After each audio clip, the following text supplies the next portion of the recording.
Everybody. Happy Wednesday. Welcome to the wrap-up show. John and Gary here, 888-STERN-100, 888-783-7610. Give us a call.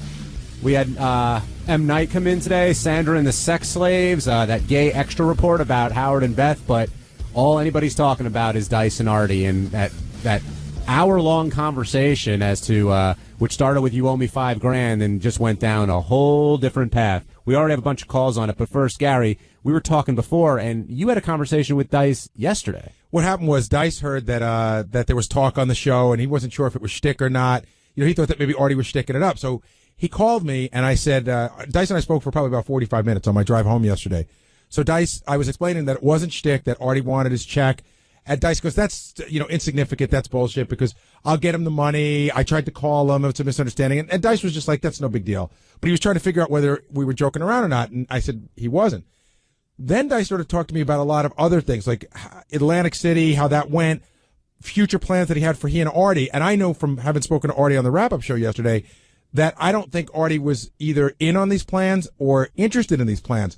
So I knew Dice was going to be calling in today, but I was trying to sort of guide Dice in a way to try to let him know what Artie felt without coming right out and saying it. So, for instance, at one point, he's like, yeah, Artie and I, this is going to be the beginning of something big. And I said, well, I know I was talking to Artie today. I don't think he likes the idea of being an opening act. And Dice is like, no, he wouldn't open. We'd be co-headliners. But I think that what happens with Dice is he gets so excited. He had a plan that he mapped out for me that takes 6 months and culminates in, without giving anything away, with a possible TV gig on a major place with a comedy show. And as I'm listening to him, I was like, I don't know if he's talked to Artie about this at all. But I know when you talk to Artie about stuff like this, he just sort of yeses you to death. If he doesn't want to do it, he just goes, yeah, sounds good, because he doesn't want to say, hey, I don't want to do that. And you think he was doing the polite thing, like when Dice was laying out all these plans, Artie was probably listening, but he was probably just nodding, but not on board. Not on board. And I think that Dice probably took Artie's nodding and silence as, hey, I'm moving full steam ahead. Like, I happen to know that Artie had some gig going on that was going to be, that's big. He even said today, he hinted at the fact that he's got a gig coming up that's so big that he's not allowed to perform in a certain area for a while. Right. So, Dice is telling me all his plans, but I know Artie's got plans, and Dice just wasn't taking into account. So I was trying hard to put Dice online, but I could feel a collision course coming. What do you think flicked the switch with Artie? Like, what turned in from not a bit, but a serious conversation to okay, now I'm getting pissed off conversation? Well, I talked to Artie about it during the break, and he thought that Dice was not being honest. He thought that Dice was making up lies about, I had your agent's number, I lost your agent's number, I called you, which when I spoke to Dice yesterday, I said, yeah, Artie definitely didn't get the call. He goes, I absolutely called him. And Artie felt that was an out-and-out lie to help, sort of perpetuate whatever myth Dice has going on. Now, if you missed the beginning of this, here's a quick clip. Number one, this is how it all started. And you can hear it starts off innocently enough, but then spills over a little bit. Well, nothing happened. I just said, Howard asked how the gig went. I said it was great. The crowd was great. I said Dice did a great job, but I haven't gotten paid for it yet. That's all. And I said, I'm just wondering when I'm getting paid. Well, you were a little more. You were a little stronger than that. I am mad about it. So he was clearly upset, but it was sort of still not happy-go-lucky. It's the wrong word, but it wasn't uncomfortable yet. Right, and you got to understand something, that there's not one thing that was going on. There's like 7 things that are going on. You know what I mean? It's not just about the money. The money is what Artie could grab onto to say that he's mad about. But it's not. It's about Artie feeling that Dice wants he and Artie to do shows together, and Artie probably could do shows on his own.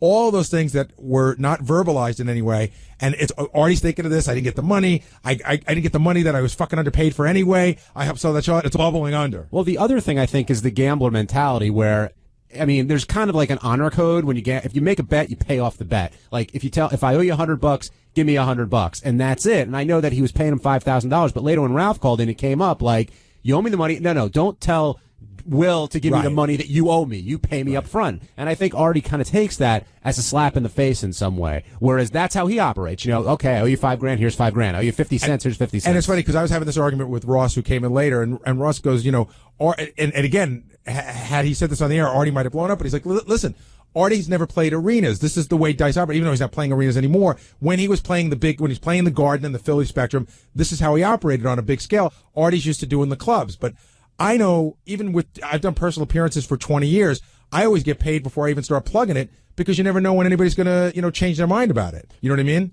In other words, Artie's performed. If he doesn't get paid, what's his leverage? Right. He doesn't have any at that point. Right. Now, do you think that Dice was treating him sort of as not a hack comic, but like any comic? You know, this is the way I pay everybody. There was nothing special, if you will, even though Artie did help sell the show and do all those things you just said. I think it's just the way Dice operates. I really do. I don't think Dice went out of his way to insult Artie. I think Artie was insulted because he's always operated a certain way. Now, Benji, you were in the studio the whole time. What did you think? When did it start to get crazy for you? Kind of like Gary said, like when Artie thought Dice was bullshitting him about the phone call, that's what I think he was really pissed about. Like Dice even said, like, hey, I don't deal with business till I get home, which would have been this Monday. But then he contradicted himself and said, oh, but I tried calling you last week. So you think, according to what you heard, Dice didn't make that call? It sounds like a runaround. Have you ever, not gotten a phone call that someone left a message on? Yeah. I mean, that happens sometimes. And in Dice's defense for a second, Artie with his cell phone isn't exactly. The most reliable thing. Well, I really think we should check the records, because we could check the records. Did you know that I've had issues with, and I'm not saying Artie's not telling the truth, because he generally gets any message that you leave him, but Artie generally would rather have you leave a message at home rather than on a cell phone. And I've called Artie's cell phone at times, and it tells you that there's a problem. And Artie told me that when he turns off his cell phone so that you can't leave a message on purpose. Yeah, but Dice said he left a message. What's your gut tell you? If you had to make a bet, did Dice leave a message? It does, because when I spoke to Dice yesterday, it was like no big deal. It didn't sound like it. He's like, yeah, I left. It's the checks in the mail. It's the same thing. Look, I talked to Ross before, and Ross says if Dice says he called, he called. Like, he's not going to lie about that. But my gut from hearing the whole thing, Dice didn't leave a message. But that's what I think. Let's go to the phones and find out what other people think. Let's go to Randy and Helena. Is it Helena, Montana, or Helena, Montana? How do you say that? We say it Helena. Helena. Randy, you're on the wrap-up show. Well, I got to mention, Dice and Artie, they can have an awesome thing. If they can cover this up, get done with it, they got an awesome thing. That's number one. And number two, Artie's not an employee of Dice Corporation or whatever it is. Pay the guy. So you think you should have paid him up front? Yeah, I do. Okay. Especially if Dice got half up front, pay Artie. Artie's a hit, Okay, that's fair enough. Thank you for your call. Let's go to Charlie in Dallas. Charlie, you're on the wrap-up show. Yeah, hey, I think this gets down to one word: respect. Dice did not respect Artie. Artie did the major work, getting the people out there. Artie's on his way up. Dice is trying to pull his ass out of the cellar, okay? And Artie was exactly right on all that. Dice is trying to resurrect a dead career by hooking himself up to somebody who he had never heard do comedy. Artie could have sucked. Dice didn't give a shit. He wanted the extra added attraction of having somebody connected with the show. That's what he's trying to do. Artie's 100% correct. I've been a musician for 20 years. You never pull this shit. You get paid the night of the show. I think, but where have you played? Have you ever played the Garden? And at what level? Right. Like when you play the clubs, yeah, you get paid that night. And I'm not defending either side. I will say this. Maybe it looks like Dice didn't treat Artie with respect, and maybe some people go look at it that way, but I really don't feel that it was intentional. I don't think it was either, but the caller brought up an interesting point, I thought, because as the conversation went on, it sort of became it's not really about the money, it's not really about working together, it's about you, Dice, wanting plugs on this show, and I'm your conduit, Artie saying, I'm the way you're getting those plugs. That doesn't seem like a psychological thing, though. It's like, it's so weird. Artie almost doesn't think, he doesn't have, like, faith enough in his own stuff. It's like, you're only using me because I can get you plugs on the show. It's like, it might be, too, that Artie's also a good comedian. See, if Artie sucked, he wouldn't be on the bill. No, I think that what it's about is that Artie sort of feels like, hey, I can draw my own crowd. In other words, then he shouldn't have done the gig. No, he did it because he wanted to work with Dice. Right. He did it for I don't know why Eric Clapton plays on the Beatles record. Okay? Right, but Eric Clapton doesn't bitch and moan on the Beatles. But when people guest on other people's records, they do it because it's fun and it's art. Of course, usually those people are millionaires. Well, Artie seemed to lose sight of the fact that maybe it was fun. So I agree with the guy about the musicianship. Although I've played a lot of gigs where sometimes money didn't happen like that was supposed to. I think that Artie did the gig with Dice because it would be God. That's the guy I grew up going away to see. I said one thing earlier on, and Artie said no, but I'm questioning that. It's like that morning when Dice said to Artie, want to do this gig? I felt like he backed Artie into a corner. I do too. That was like strike one. Strike two was the fact that maybe it's like he's going like. I think that morning they discussed what the split was going to be. I think there was something like either a 60-40. It may have been a joke, and $5,000 is certainly not 40%. So that's strike two. And then strike 3 was he didn't get paid that night, which is the standard. And here's a thing question: for him. did anybody ever say what the size of the room was at the Borgata? Was it 1,000 or 1,200? Does anybody know what it was? 800. It was 800 800 people. seats. Okay, so the question becomes, and does anybody know what the tickets went for that night, roughly? I think there was some. Well, Artie said he's going to play it later this month or something like that, and he said he's going to get 11 times the amount. So let's say that's 55,000. So based on that, he got about 10%. The question is, can Artie sell that room out by himself? Right. And well, if the answer is yes, yeah. then it becomes, why do I need to be part of the Artie Dice team? But I do think it's an interesting idea. well, the other question is, again, who's telling the truth? Artie, when we were in Pittsburgh, Artie had told me exactly what he said in the air today. It was not sold out when it was announced that Artie on the show that Artie was going to do the show. Then it became sold out. Dice intimated that it was sold out before, there were 200 seats left, I think, and then after the show, it was sold out. I think there's a difference there in opinion of who was the draw. Although Dice said that morning it was sold out, so I mean, That might not even be relevant. Dice told me yesterday that before he asked Artie to be part of it, there were 200 seats left, and that the second Artie said he would be part of it, whoosh, they went. And Dice said he has sold out that room many times over the last couple of years, but that it was a long haul to do it, that it took weeks, the show would be on sale, inevitably it would sell out. He said between coming on the show and Artie, it sold out in a second, but he admits that right up front. Yeah, I mean, Dice is clearly going to draw, but you add Artie Lang to the bill. So is it about the money, guys? Seriously? No, I don't think it's about the money. I really don't. I think it's about respect, and I really think, and I hate to say this when Artie's not here because I'd love to have him say it himself, I think Artie believes he respects Dice, but he doesn't need Dice. He doesn't need to be part of the Dice team. I think that's what it's about. I agree, but I think I agree with that too, but it I think still the doesn't money, make sense to get that angry about No, it. I think the money factors in much more heavily than you do, Gary. I think it's not the icing on the cake, it's more of the cake than you realize. Benji. Had Dice started the conversation with, hey, we had a miscommunication about the money, I'm sending the check right away, and been nice about it, not like, hey, why don't you tell me, or you don't need the money.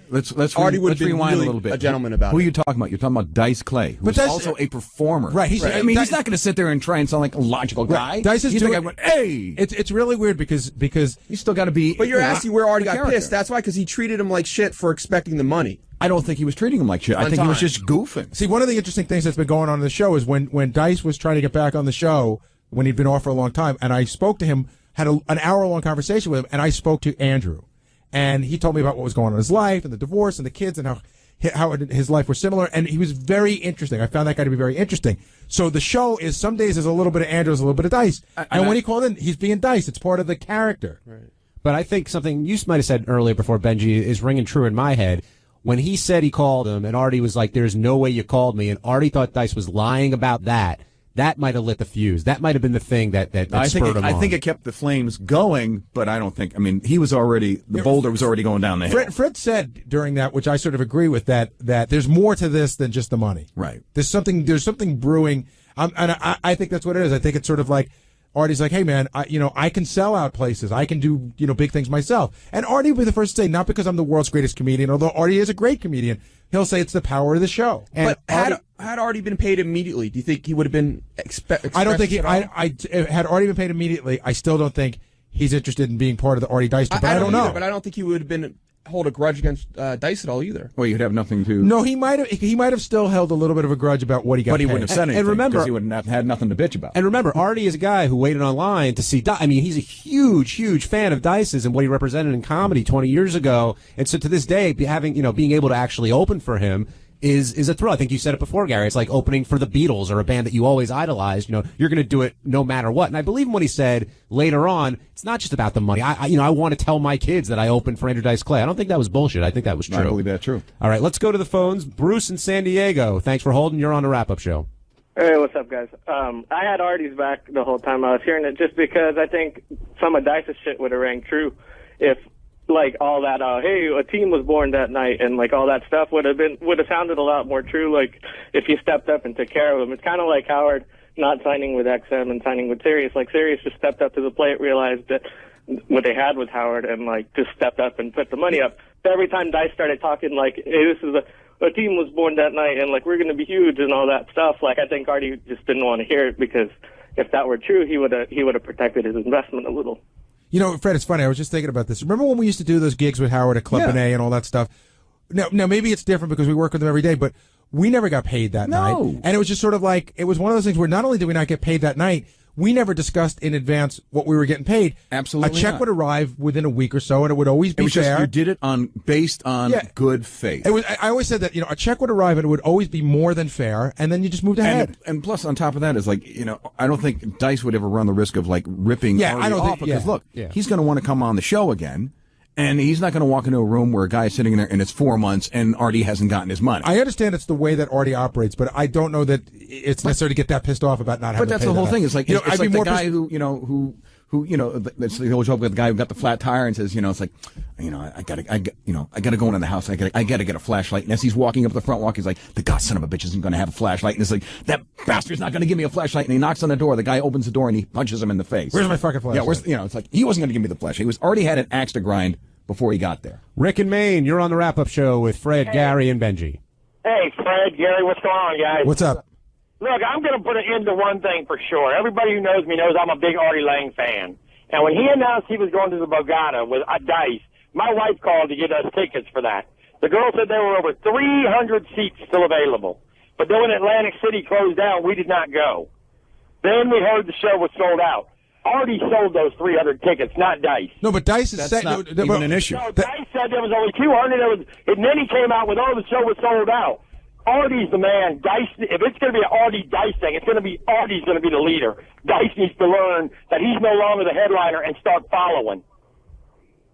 All right, you tell him. No, you tell Dice. Yeah, you tell Dice that. It's true. Hey, who do you think feels they need the other one more right now? I don't think Artie feels he needs Dice at all. I think that's the issue. But do you think Dice feels he needs Artie? I don't think Dice. I think he does. I don't think he feels like he needs him, but I think that to get to the level. I think that Artie helps a lot. What I was trying to say there is there was a certain excitement about seeing Artie and Dice together, and I think Artie is a little full of himself, like, hey, fuck you, Dice, I don't need you.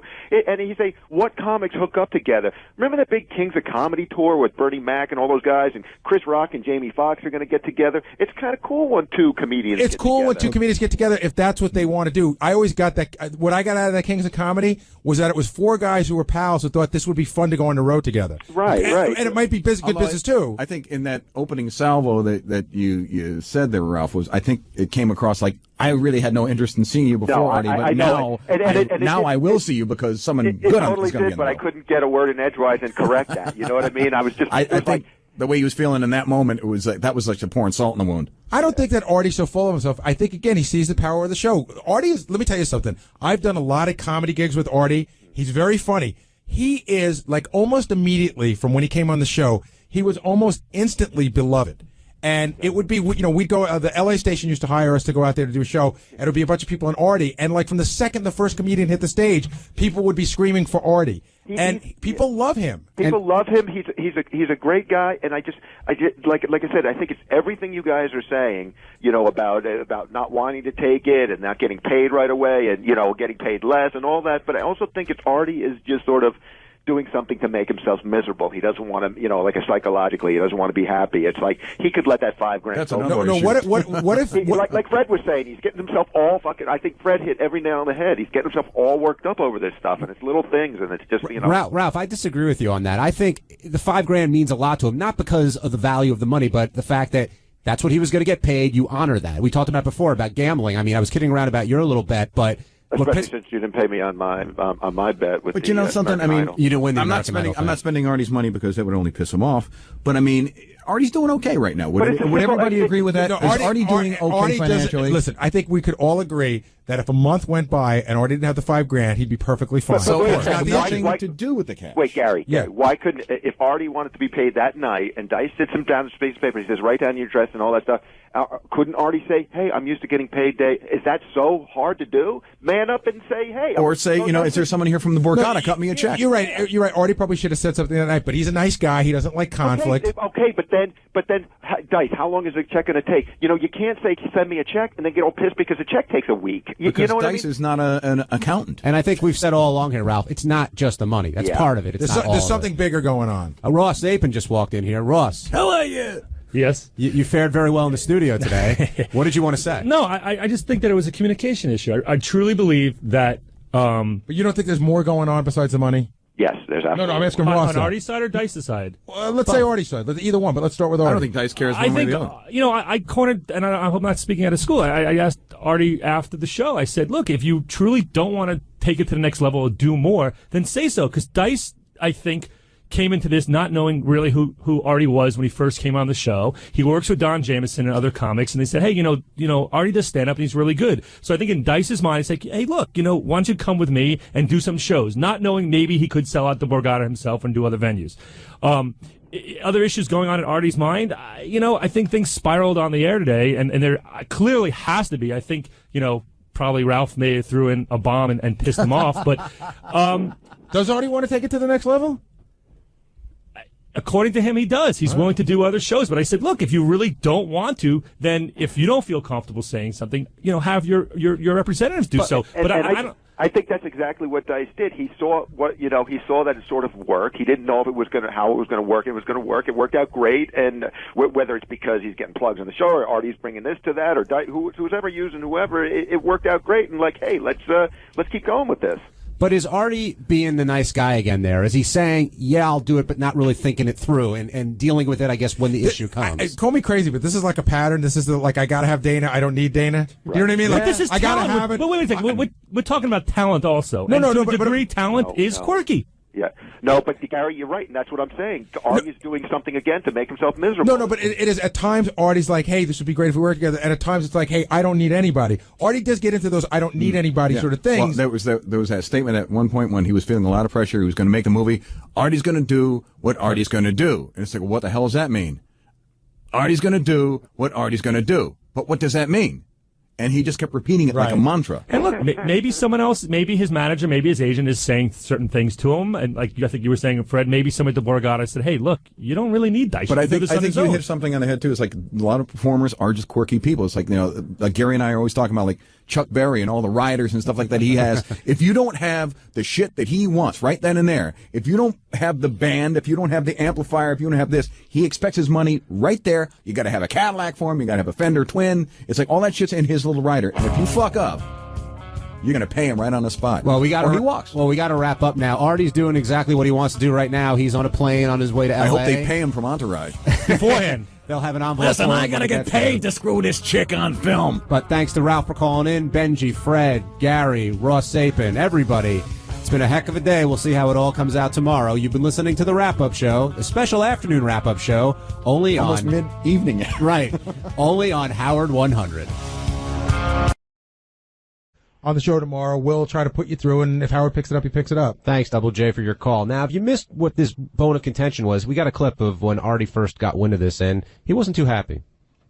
In the middle of a party with naked chicks and drinking, you're busy telling Richard he's funnier than Artie. What has Artie got to do with it? Richard has been upset about Artie in particular bashing his comedy. Now Artie's not going to be around, you two idiots. So why are you going to knock him? I didn't knock him. Your biggest criticism of me, Sal, on this show, and any fan's criticism, is that I'm never honest with people. So one time I'm a little honest going, Richard, who just started doing stand-up, might need some work at it. You guys go pout like a couple of fucking cunts. Oh. So just do your do the Tampa gig. Well, I'll do my thing, you guys do your thing. But Sal wasn't trying to start something. Right. He's just saying, and it's leave my name out of it if I'm not there.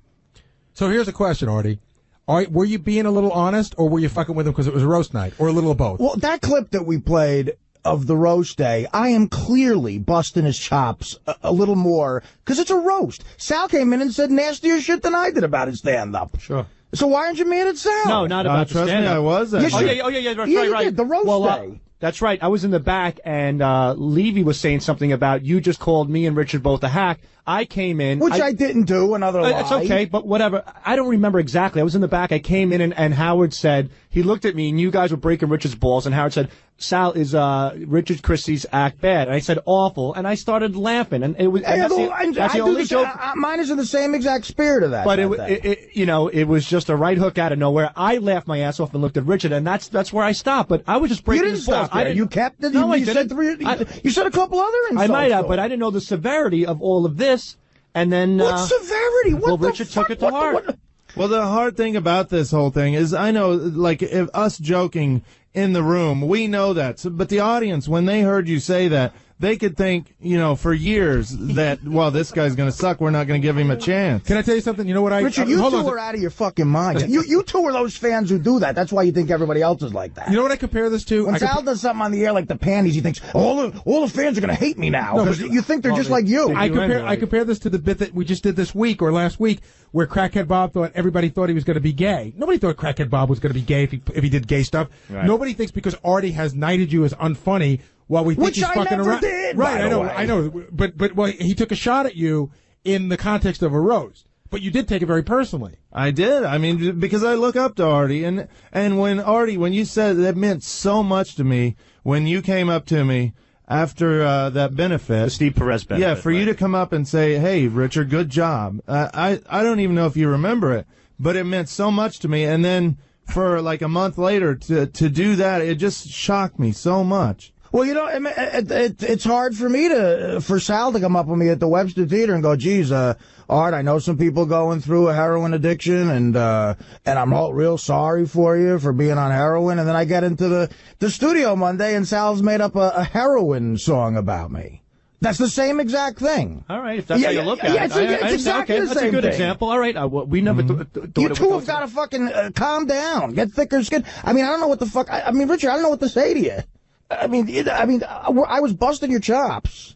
I know. And it's not about the fact of who's funny or who isn't funnier. The fact is I'm not there, and you're creating hostility between me and someone I work with me not being there by going, you're funnier than I am. That creates hostility between me and I'm sorry, and that was definitely taken out of context. What a friend should do is go, look, you really feel that way? They confront Artie about it. Well, I have. But the thing is, he doesn't want to do that. He feels bad, and he feels that maybe you would go on the air and make a joke out of that as well, because you don't take us seriously. No, I've learned to have a thick skin on the show, but with you, Artie, it's different because I admire you so much, and like I kind of look up to you like almost like a father figure when it comes to stuff like that. Oh, dude, you're putting way too much pressure on me. I'm your father figure. Well, you're gonna when it comes to comedy father. Yeah, when it comes to comedy, I'm the most overrated comedian on the planet because I'm on the Stern Show. I'm not that good of a comic. I really am not. Though. You're amazing. I've seen you live so many times, and you're great. And believe me, I'm not. I'm really like I'm not even in the league of some people who come in here. I'm not, and I've had some success in my life because I look like John Belushi and I've made some money and all this stuff. Artie, but I'm just saying I don't want that responsibility of you looking up to me as some sort of father. I don't know what the fuck, because I will disappoint the shit out of you like I've disappointed everyone else in my life. I don't think I'm funnier than you or Sal or anybody. I'm just trying to make a living and just retire when I'm 45. Bob Levy, I want to get a anything liver. to add to this? Yes, this has been a weird day, man, when I heard all this shit this morning. It is. It's a little weird. I don't know what to say. Like, I love these two guys, but they're like, it's hard for me to accept that they're talking about me behind my back like that. It's kind of weird. Like, they're sitting there at scores going, you're funnier than Artie. Like, how am I, that's hostile towards me? But I even said that I don't agree with that. I think you're a genius, Artie. I could never even compare to you. But when Sal was talking, did you say stop? Don't bring up Artie. That's not the issue. No, but it wasn't. No, I just hold said, on, guys. I said, well, thank you, Sal. Hey, let me explain this. Wait, hold on, Bob. I mean, Richard's like practically in tears here. Seriously, I mean, you can tell how affected he is by this. I'm not kidding. Like, it's upsetting. Richard, I love you. You're an unbelievably talented guy. That's why you're here. But my only point with the stand-up is that you're just at the beginning stages of it, and you're a million times ahead even where I was with it. I mean, there's other stuff you do that I am not capable of doing comedically. And if you took that in a more harsh way, I'm sorry. That day of that roast, the timing was bad. We did that gig, and I genuinely thought you had a great set that night. But then we come in, it's the roast, we're on the show, and I'm like, you go up, listen to what I'm saying. You go, the crowd loves you because you look like a Virginia ham. That's what I said. You took that personally? And then Sal... Well, I mean, I knew you were joking, but just it's hard for me because I don't think you suck. And that day it was bad timing because I had just complimented you. For the record, I was totally being truthful when I said you had a good set. And that day of the roast, it was completely busting chops. It really was. I mean, it was. I don't know. But it went further than that, Artie. The thing is that Richard takes it personal. Like, I'll give you another example. When Richard does a gay stunt, we know you don't like the gay stuff. But then you'll just turn. But when you keep harping on it, like over and over, like it's not funny. Those guys are assholes. It's not funny. I'm just telling you what I'm bothers. being truthful with you. I know. I But think then it's hold on. demeaning to Then you when two, Eric, I mean, to have to get naked to try to be funny. But it sounds like there's some underlying resentment here with Sal, like what you're saying, between you guys and Artie. No, that's kind of coming to the forefront now. We'll sit in the back after a Gate's done. We know Artie. It's funny that Artie gets offended. That makes great radio. Mm-hmm. But then after a while, like when the email will come in and Artie will just chime in and say, yeah. That stuff's just got to stop. It's just not funny. I agree. Then we'll say, that's me being dead honest. Right, I think it's and awful. Then, but the thing is, then when Erica Durant's happened, like when Howard was trying to question why Erica Durant was crying, and he was talking about it and discussing it and saying, well, that's the way it goes.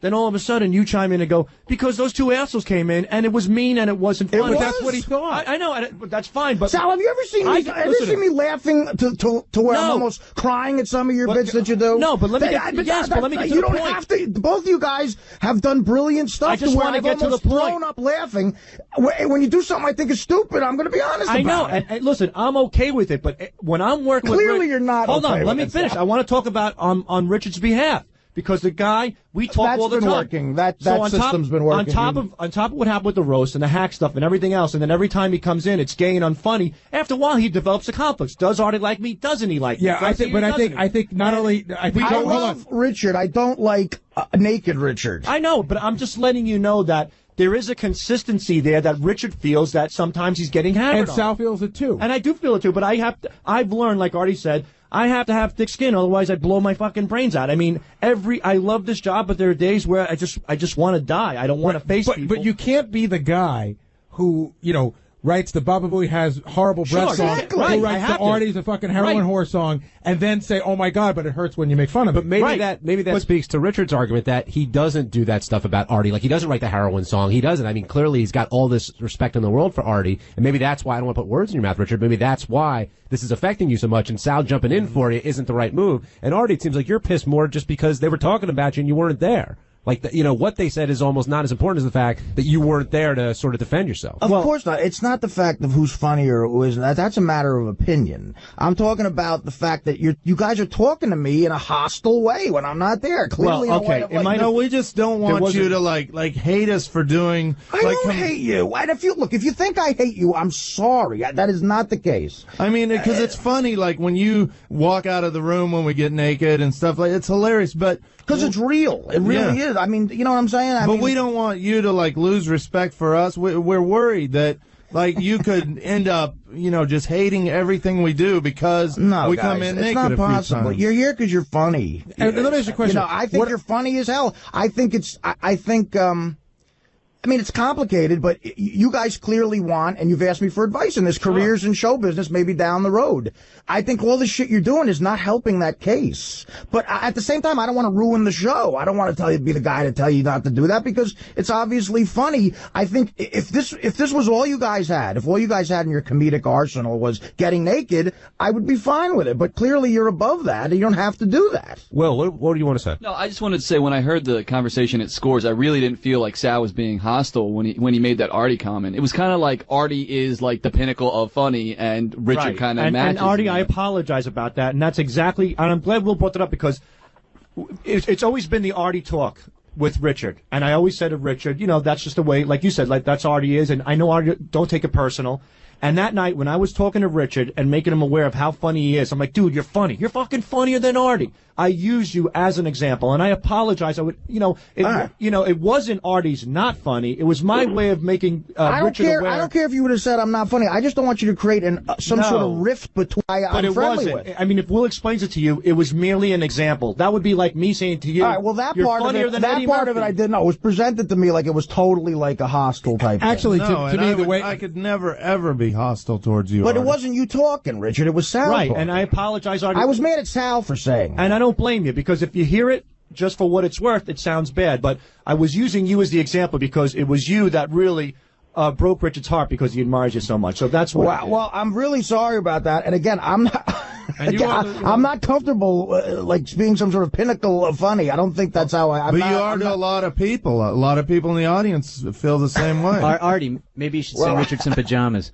Yeah, exactly. Bob, what did you want to say?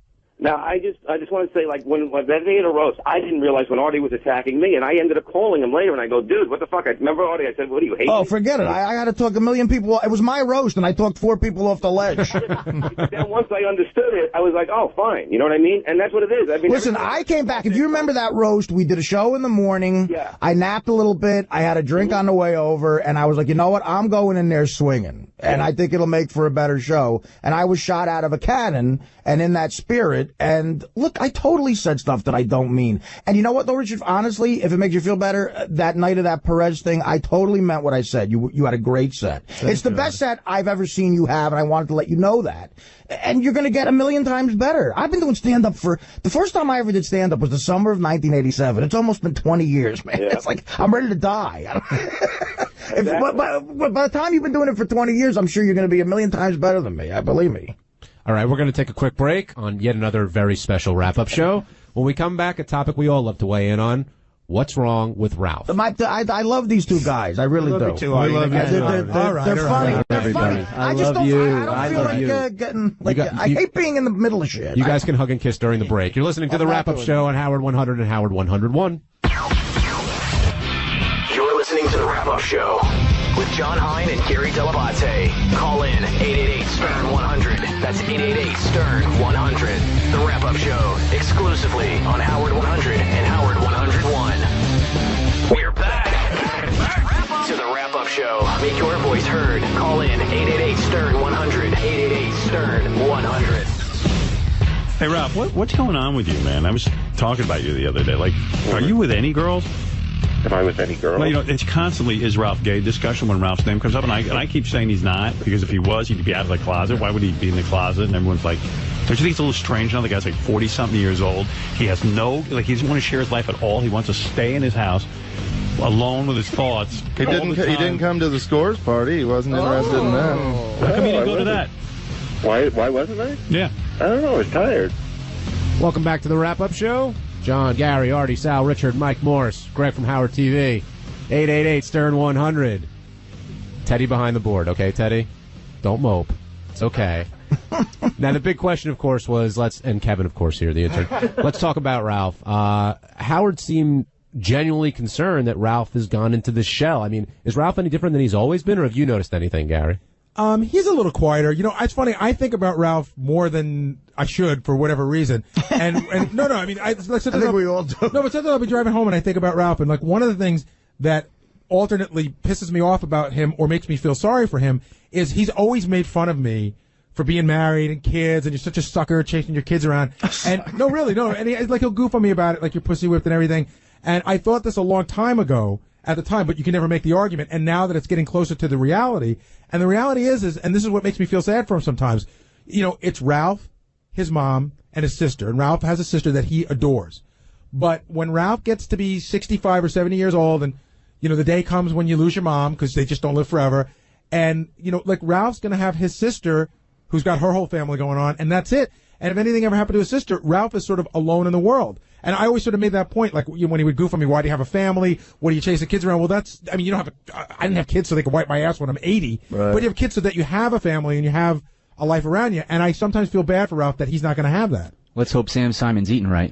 But Ralph always seems like the kind of guy who's content with being alone. I mean, he says, I've got my TV, I've got my action figures, and I hang with Howard, I hang with Stamos, this and that. He seems to be okay. I think sometimes that's genuinely true, and sometimes that's a bit of a front. I think sometimes he wishes there was more to life, but he just doesn't want to deal with it. Artie, what do you think about this? You know, again, this is going to be one of those wrap-up show rants that I hope doesn't sound retarded.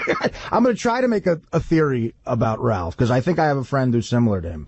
I think Ralph is a guy who is kind of talented in a bunch of different areas. Right. Like Ralph's a guy, he could clearly have some sort of creative job somewhere. He could be some sort of stylist, obviously. I think he could even go into sales. He's an intelligent guy. But I don't think he's ever been able to focus on one thing because of an OCD thing he might have going on. And he'll be the first to admit that. Right. And because he hasn't been able to focus on one thing, he hasn't had a career that he put together that maybe he's sort of comfortable with and proud of, and I think he gets the blues about that. Oh, I think you've hit it right on the head. I know for a fact that Ralph has looked back and reflected on his life and thought to himself, and you're absolutely right, he's talented. I've had some great ideas. Why do I not finish them? Why have I never gone ahead with them? Right, and he's smart enough maybe to realize that that's something that could be a little depressing at times, and I think he might have some dark moments where he doesn't feel like dealing with it, and it's hard to leave the house. Now, I'm relating this to the fact why I get depressed sometimes, and I have a friend who's like a multi-talented kid, but he never focused on one thing, and he has some regrets about not focusing on one. That's just a complete theory, and I think having those feelings makes you withdraw. And again, look who he hangs out with, Howard and Beth and some of these other couples that we all know, and Gary, you have a complete life altogether. It's hard standards to live up to, it's maybe he feels like he's not part of that club, Ralph, is Artie off in his theory there? Boy, there's nothing more interesting than sitting around and listening to a bunch of people talk about you. Yeah, no, I know. It is weird. It's weird. It's very weird. Hey, first of all, can I just say something about Richard showering? Richard, are you still there? Yeah, I'm here, Ralph. Yeah, Gary said if somebody's complaining, really, I'm complaining, and we're supposed to do that thing where I'm supposed to dress you up for Halloween for something. Yeah. And really, I'm not going to do it if you're not showered. I'll shower that day for you, Ralph. And you're dressing me up like a zombie, so it'll be more realistic if I stink. You don't need to smell for it. Hey, so Ralph, first things first, address what I said first. I'm curious. No joke around. Okay. First of all, Gary, I don't resent you for having a family. Oh, I didn't say you resent me. I say you goof on. I'll joke around and go like, geez, Gary, once you get married, you got all this opportunity and but that kind of thing. But once you hear it a million times from you start, okay, it's a joke, but you start to wonder, is it a joke? Yeah, you've always had a little bit more of a bug up your ass about me. But it's not about you. That's part of my sensitivity with you. I don't remember ever saying that recently. You do know what I mean? It's like an old bit. When you were getting married, I think that was a joke. Anyway, I don't look down. You have this view that I look down on you. You're missing the point. You go to scores, that you're married. No. I don't look down on you, Gary. I like you. I really do. It's not about whether we like each other or not. I like you too. I really do. And it's not about whether we like each other or not. It's a jab that I think you do as a defense mechanism or not. But you do throw the jab, like you'll be in my office and somebody will go, are you going to that? I'm like, nah, I got to do a football practice. Like, maybe you should have gotten married. It's always like a little jab, but when you do it so often, and I don't dislike you for it. That's the point. Okay, good. I'll keep doing it. So what's the point? So what about what Artie said? No, you know what? Let me try to explain this a little bit better, Ralph. This is me projecting how I feel on you. Like, go ahead. I don't think you're that far off. A better way of saying it to me, and this is more about what I said at the end.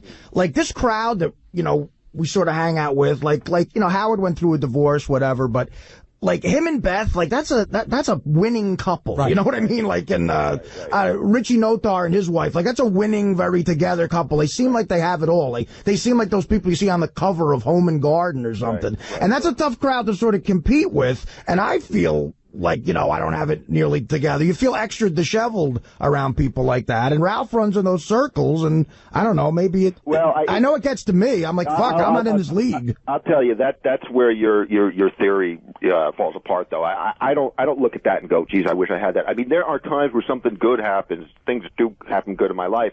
No, and I sort of don't have somebody to share that with and say, like, oh, guess what happened, or we're gonna do this or that, or bounce things off of it. You know what I mean? It's usually just me, and then I got all these thoughts in my head. You know what I'm saying? Yeah, absolutely. So sometimes, but then the flip side of that, of always having someone there and not being able to do what I want when I want. I mean, I didn't go to scores because I just didn't feel like it. I don't feel obligated to really do anything that I don't want to do, and I love that freedom. I mean, I come home when I want. I get up when I want. I watch TV till when I want. I mean, it's just. Do you know what I mean? I don't want that. You said you were going to be here, and all you guys complaining about your wives. But Ralph, what about I don't want to be with the same woman, so I'm not going to get married. But what about just from a social sort of what's the word I'm looking for? Just being nice and being socially correct. Like I know, okay, it's a thin premise that it's Ronnie's birthday, but it's Ronnie's birthday. So if you don't want to go to Scores for Scores, why wouldn't you show up for Ronnie's birthday as a friend? Because here's the deal. But by the time I got home and I went to the gym and I ate, it was going on around 9 o'clock or so. And I'm sitting there and I'm just kind of beat. And I'm just saying, if I go now, I don't have that barometer. When I go to Scores, I'm there till 5 in the morning. I don't go in and say hi and have a drink and leave. I can't do that. When I try, I can't even do it. I'm in for the, I'll run into somebody who's got something or this or that, and I'll start drinking. And I just didn't want to shit the whole day away on Friday. All right, is Artie on the mark when he talks about that there's a certain depression that you get from thinking that you are talented and that there's things that you wanted to do and just never got to do them? I mean, I guess there's something in there. I mean, I don't sit and think, oh, geez, I should have stuck with doing makeup special effects, and I could have been doing this or that right now. I mean, I like jumping around on different things. I like, I'm good at that, jumping around on different things, but then that's also my downfall because I don't stick with one thing and do that one thing. You know what I mean? That was my point, focusing. You know what made me think that, Ralph, is because you got to hear Howard a couple times off the air when I would compliment certain things on the Channel 9 show and like makeup and stuff, and Howard would say, yeah, you know what, all that makeup, that was all Ralph with no budget. He would compliment. He said he's a real talented guy, you know. That watch you were talking about that Howard gave away, I designed that whole thing in the box and everything. Well, that's what I'm saying. That watch you loved. I mean, I could do stuff like that, but I don't know. I don't know. It's just Ralph, the thing I get from it all is that you don't want anyone telling you what to do. Like, you don't want to have to answer anybody. You just want to dictate, your terms 24/7, regardless of any consequence. Obviously, that's a little childish and not realistic, and I certainly am, it's bad to, and I've never had a roommate, you know what I mean? So I have no I just can't deal with people around me. And I don't mind. I don't get depressed and stay home. I love being home. I mean, it's like I got a nice place. I got a great TV. I got a ton of shit around here. I got all the little projects I can work on and stuff. Boy, those people they arrest and stick them in like, home jail. Yeah. That's it. That sounds like that's exciting to you? Was that? Hey, man, stick me in my house for about 6 months. Oh, that'd be horrible. And what about the stuff I was talking about the fact that you could end up being 60 years old and being the only guy that you know? Absolutely. That's the price you pay for it. That's the price you pay for having fun. I mean, I'm getting angrier and angrier by the day. I'm going to be that fucking old man, like yelling at the kids not to cross the lawn. It's going to be sad. Well, Ralph, you heard the big announcement this morning, right? Which was what? About the Sirius Internet Radio. No, what's it? The 2-day free trial, October 25th and 26th. Perfect segue. That's when you like that. That's when the Bitter Half's going to be on. When the Gary Roast is going to be on. That's as good as Richard's comedy. Hey, no, but seriously, that's a big deal. Anybody who doesn't have the equipment for whatever reason will get free Howard and all of Sirius for those 2 days and get to check it out for themselves. Yeah, everybody really should. Like, what is this? Do you just go to Sirius.com? You go to Sirius.com and you can pre-register, and it really is. So many people I know that have it. Say, I wish my friends could, hear it and realize what they're missing. So here's a shot. Is it just 2 days, or it's 2 days you pick? No, 2 days. No, those 2 days. But those 2 days are going to be when the Bitter Half goes on and when the Gary Roast happens, October 25th and 26th. Try this 2-day trial. Listen to the Stern Show, and you may laugh so hard you'll crack one of your Carson's ribs, right, Gary? While you're lying down on your 1-800 mattress. You'll piss your 800 mattress. Drinking John Heineken's. Hey-o. Hey-o. Well, but Ralph, I mean, was Howard coming out of nowhere? Or do you feel any different today than you have? I think if he was generally concerned, he's a good friend, and I think he would make a call and say, "Hey, are you all right?" I mean, I don't think there's anything wrong with that. I don't know why I get berated for enjoying myself, and I think some people over there would be better off people if they weren't so afraid to be with their own thoughts. Well, are you enjoying yourself? That's the big question. I'm having a party, man. I'm going to watch Casino. All right, by the way, I got Battlestar Galactica back for you, just if you were wondering. There we go. Now, and winter's coming, man. I'm going to hibernate. It's going to be great. All right, thanks, Ralph. Have a good one, and thank you, Artie, Sal, and Richard. Are you guys patched up now? Is everything okay? Yeah, I love Artie Gillen. Yeah, this cleared up a lot. Mike Morris, thanks for coming by. Thank you. Thanks for understanding, Artie. And thank you for listening to the wrap-up show on Howard 100 and Howard 101. Howard Stern Show ends, and the wrap-up show begins. Welcome to the wrap-up show. The wrap-up show. A recap and behind-the-scenes look at the Stern Show. Call in 888-STERN-100. The wrap-up show with John Hein and Gary 𝗏𝗏. The wrap-up show. Good morning, everybody.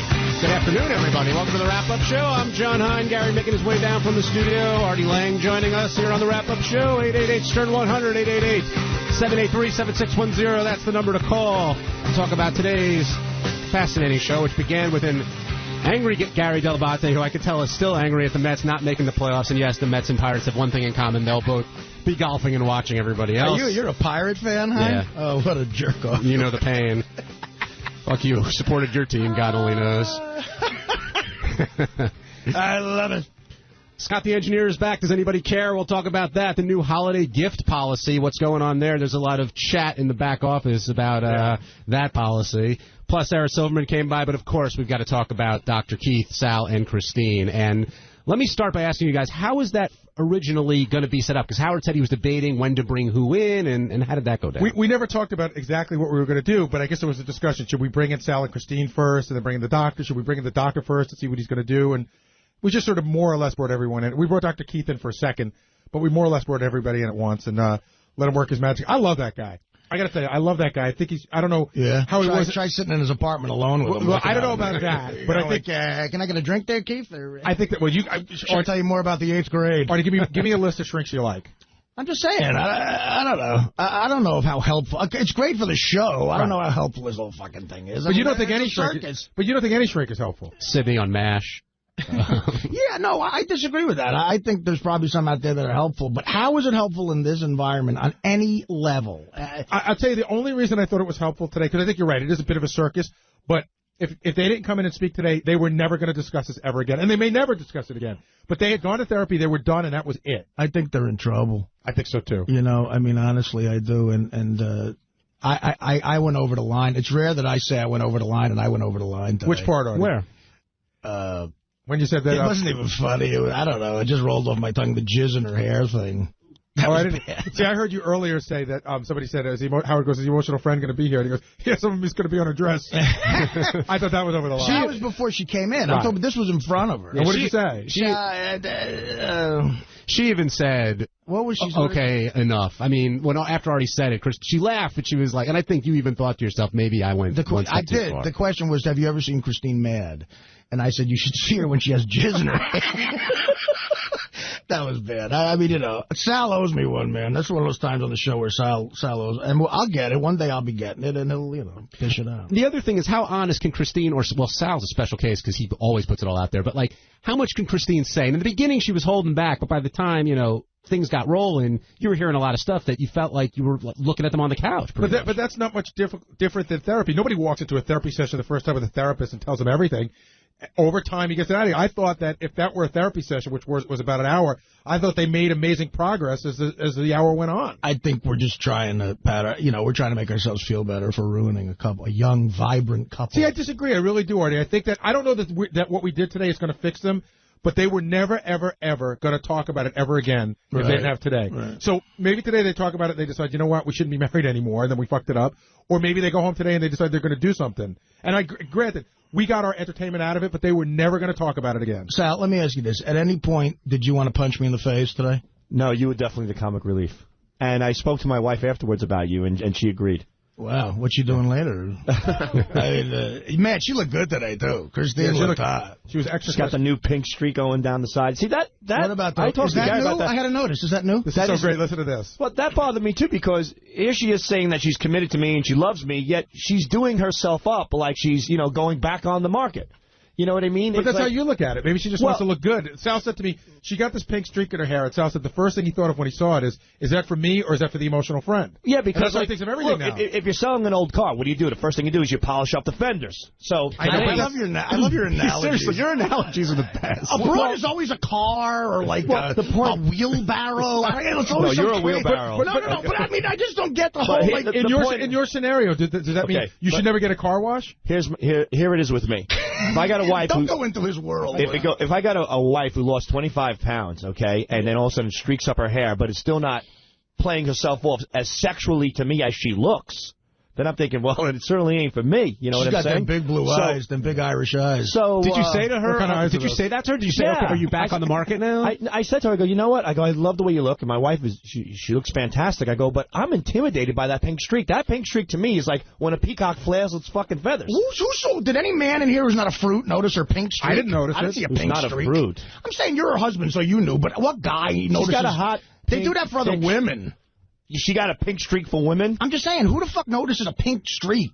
Maybe the guy who married her or lives with her or sleeps with her. No, but we're saying if I didn't know her, just as a man, I wouldn't go, wow, look at that hot blonde over there, and look at that pink streak. I've never seen it.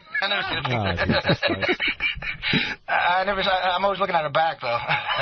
Put some ketchup on that thing so you can fucking swallow it and choke on it, you fat slab of shit. You are mad at me, Sal. I'm not mad at you, but upset. The point is, look, she got it's like if a girl got a tattoo or whatever. She did something that's appealing, which is nice. It's nice, it's sexual, but when she's not giving me, when she's not giving anything off. I have a tattoo of a ruler on my cock. When you brought it up, you sure that's not a syringe scar? Sal, when you brought it up with her, what did she say? Yeah. Now you just crossed the line. What did she say when you said, what's up with that pink streak? How did she respond? She kind of responded like you guys, like, oh, please, cut it out, you know. Would you want her to gain like 40 pounds? No, it's not that I want her to do anything. It's just that when, generally when women lose a lot of weight and they doll themselves up, they're fresh on the market generally, again. What does that mean? I ask a lot of men when their wives lose weight. Turn you on, I'm not saying that that's what she did to me deliberately, but based on what happened to me in the past, my paranoia is quite high.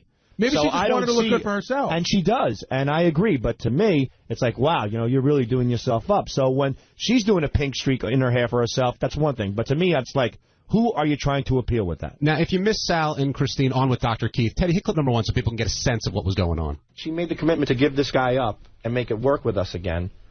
But it's very difficult for her to open up, Yeah, it's because she was very. It is. Is this right? Yeah, no, that's Christine was so affectionate for so long. She was the one who came and hugged me all the time. She was the one who told me she loved me, and now I do it to her, and I don't get it back.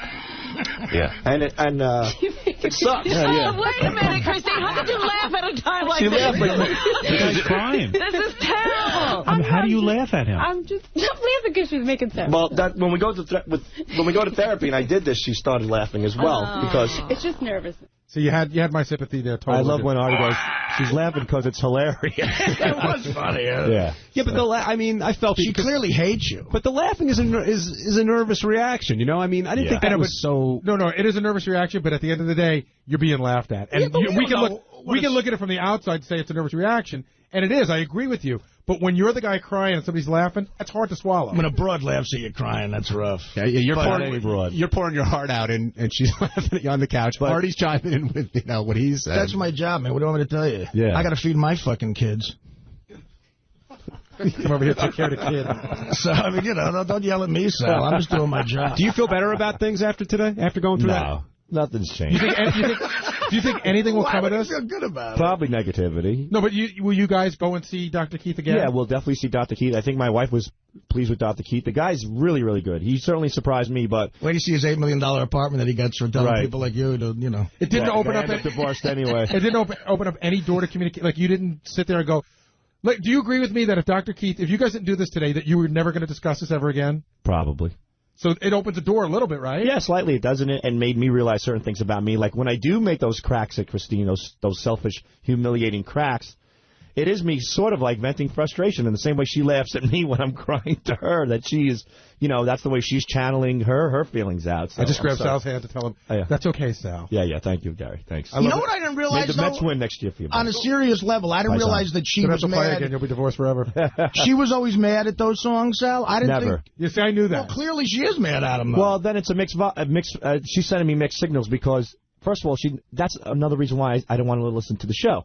Because if I go home and she hears those songs, then I got to sit down and explain that's only comedy. I'm only stretching out the truth. Yeah, blah, but blah, blah. the mistake you make is you can't forbid a chick to listen to the show. You're right. I tried that, and it's bad. And what happens?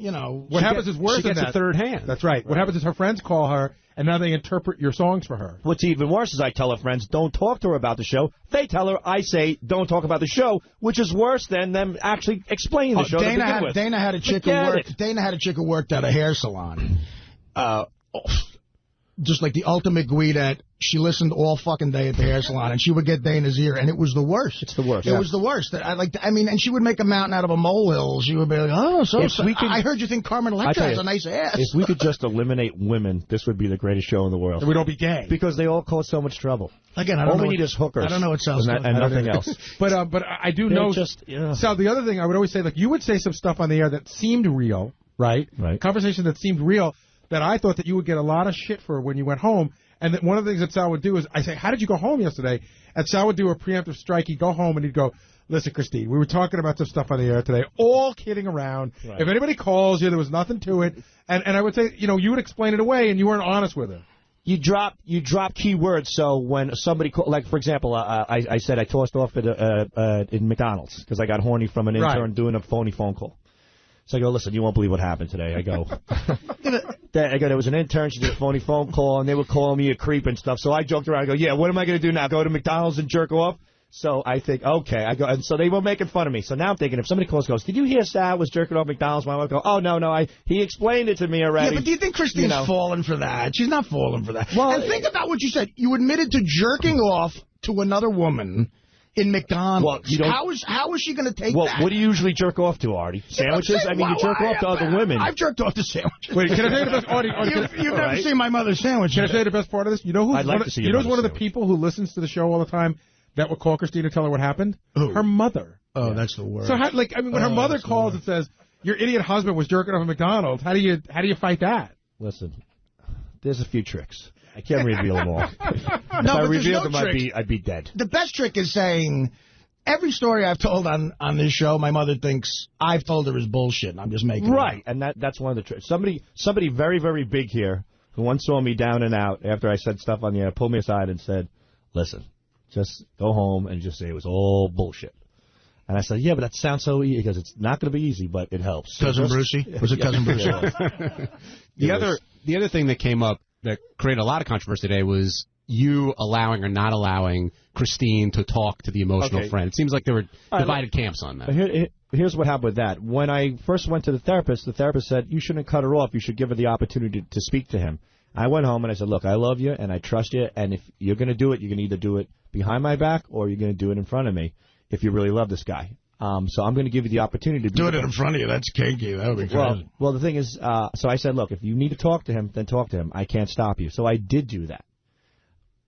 But I said to her, I gave you the opportunity to speak to him and to make him realize what had happened between us instead of you just cutting it off cold, because you're entitled to that. And I said, I would appreciate if you don't talk to him anymore. And she said, thank you.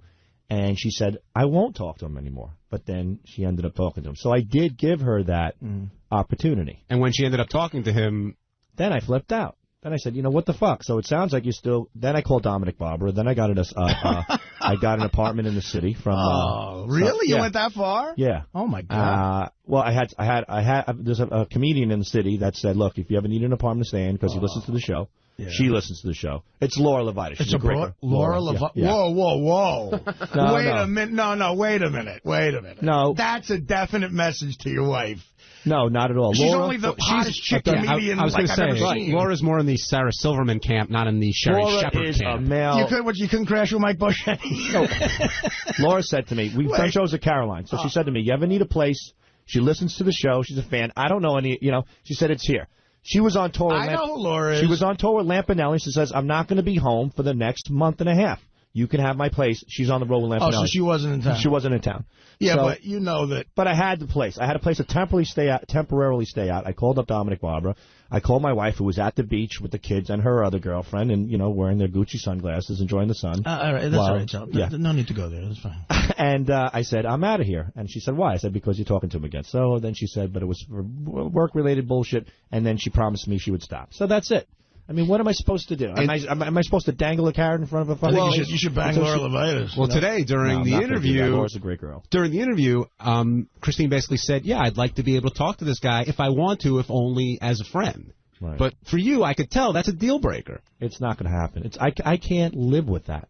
There's no way I can live with that. You know what? I agree. I mean, I'm on your side on that one. Call me immature, call me whatever. Artie, and I think you agree as well. Like, that would drive you up the frickin' wall, would it not? Well, especially with the history you have now with it, the trouble you cause. See, Howard says it's fine, but Howard's telling you to break up with her. Let me ask you this, what he's Artie. saying. Dana, love of your life. Yeah. Let's say you're on stage in Vegas with Dana. Right. No, there was a place. With Dana? With her? You're at a show. Listen to me. You're at a show. Yeah. Carnegie Hall. Can't wait for this analogy. No, I'm going to ask you something. Go Carnegie ahead. Hall. All right. Take Dana because you're so proud of her, you love her. You're on stage performing. Mm-hmm. While you're on stage for an hour and 45 minutes, she's on the phone with somebody else. Right. And you get those records. Mm-hmm. And then she says, well, it's a good friend of mine. And you find out that she spoke to that guy 30 times a day. She did this while you're on stage. Right. Would you allow her to continue to talk to this guy, continue to keep a healthy relationship? Do you think that sounds logical? I'd make a phone call and have the guy killed. Right. And I know you're joking, but there's some truth to that. Listen. So that's that would be hurtful, yeah, but I don't think it's the same thing. I'm at Disney World fishing with my kids. Yeah, but that's different. She's on, no. The history there, 30 times a day, on the weekends at Disney. Forget it. Dude, here's the deal. I can't stop her. No, you can't allow or permit it. You could say, look, I wish she didn't have to make that call. You know what I mean? But if she's making that call, that's telling you something about your relationship. Say you're on stage at your version of Carnegie Hall, like, I don't know, Mike's Carnegie Bowling Alley. Carnegie Deli. Whatever bowling alley Levy's playing. And, and she's talking through a show. That's a different story. Because it's special that she's watching you work. It's not the same thing, though. It's not you being on vacation with your kids. She's got some free time, and I don't think so. See, because the kids are involved. I just took 5 fucking shots in my ass with a paintball gun to take my kids to Disney, and as I'm fishing with my son, she's talking to this guy, and you're saying, with Sal. That's the biggest kick in the fucking face. What do you want her to be doing? That was the most hurtful thing I heard. I'm asking you, would you allow that woman to continue to talk to this person if you wanted to save your fucking marriage? Not if it hurt me that much. See, I think, here's the thing, Sal. Let's be realistic, the guy's good looking, ain't he? I never saw the guy. I know, but I'm saying you're copping out here. Like, if the guy looked like me, or say one of the guys that might be the emotional friend, you're threatened by this guy. Be honest. I'm not threatened at all. No. If the guy looked like someone who you didn't feel threatened by physically, you know what I'm threatened by? I'm threatened by exactly what it is. The emotions. The fact that she lended her heart to somebody else. She told him she loved him, and that's all I need to know. No, whether he's ugly or whether he's Brad Pitt or Scott the Engineer, she loves somebody else. What he looks like does not intimidate me. So not one bit. If you knew for sure she was never going to fuck him, it would still matter? What's that? If you knew for sure she was never going to fuck him, if you knew absolutely 100% positively this is a friendship, this makes her life enhanced, but she'll never fuck him, would you be okay with it?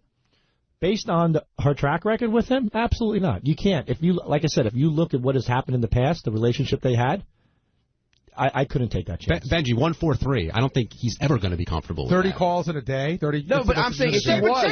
Say like Benji's the emotional It friend. doesn't matter because she thinks enough of him to call him 30 times. I'm just trying to think of someone hideous. Artie, you asked a question. It doesn't matter. It almost doesn't matter what the person looked like because she thought enough of him to speak with him 30 times a day. So whatever he looks like, she sees something there. She's getting something from him emotionally. But you see, say it was I'm not making my point. Say it was a midget. You know what I mean? I'm saying it's not all about the emotion. It's about the chance that it could be physical. That's what I'm talking about. If her emotional friend was the guy Johnny Stepanino with the midget. But why would she? But unless she felt a bigger attachment, why would she talk to somebody that much in a day? I'd say 143 of them. No matter what they look like physically, clearly there's something going on there that's drawing her to that person, and that's enough to be upsetting to him. Right. Let me ask you guys, based on if you were in my shoes, would you allow Gary, your wife, to talk to this guy? No. Would you, John? No. Would you? I would allow Gary's wife to talk to her. Would you, Benji? If I knew it wasn't sexual, yeah. I mean, I love when I date a girl for her to have friends. I mean, I think that's nice. She has plenty of friends, dude. She has plenty of friends. I'm asking you, based on if you were in my shoes with those records. Well, based on what happened today, I do agree. You forbidding it makes it like this forbidden fruit. But I never. You have essentially. No, but I said to her, do what you have to do, and then she said, I'm not going to do it. No, you said do a final conversation. But I said, if you want to continue as well, you can. and I left it in her. I left the ball in her court, and then she was privately talking to him. But Sal, she said she has other guy friends. Yeah, she said that. So we how have come mutual guy friends? How come you don't have a problem with them? Because she doesn't call him 30 times a day and hide her phone from me when she does it. And he knows. In other words, those friends have not been hidden from him. There's a reason she was hiding this friend. Because he's got a great ass and abs. All right, we're going to take a break. And huge balls. When we come back, we'll get to your calls on this, plus a little bit of Sarah Silverman, the new gift policy, everything that went down on today's show. You're listening to The Wrap-Up Show, which you can catch only on Howard 100 and Howard 101. We'll be right back.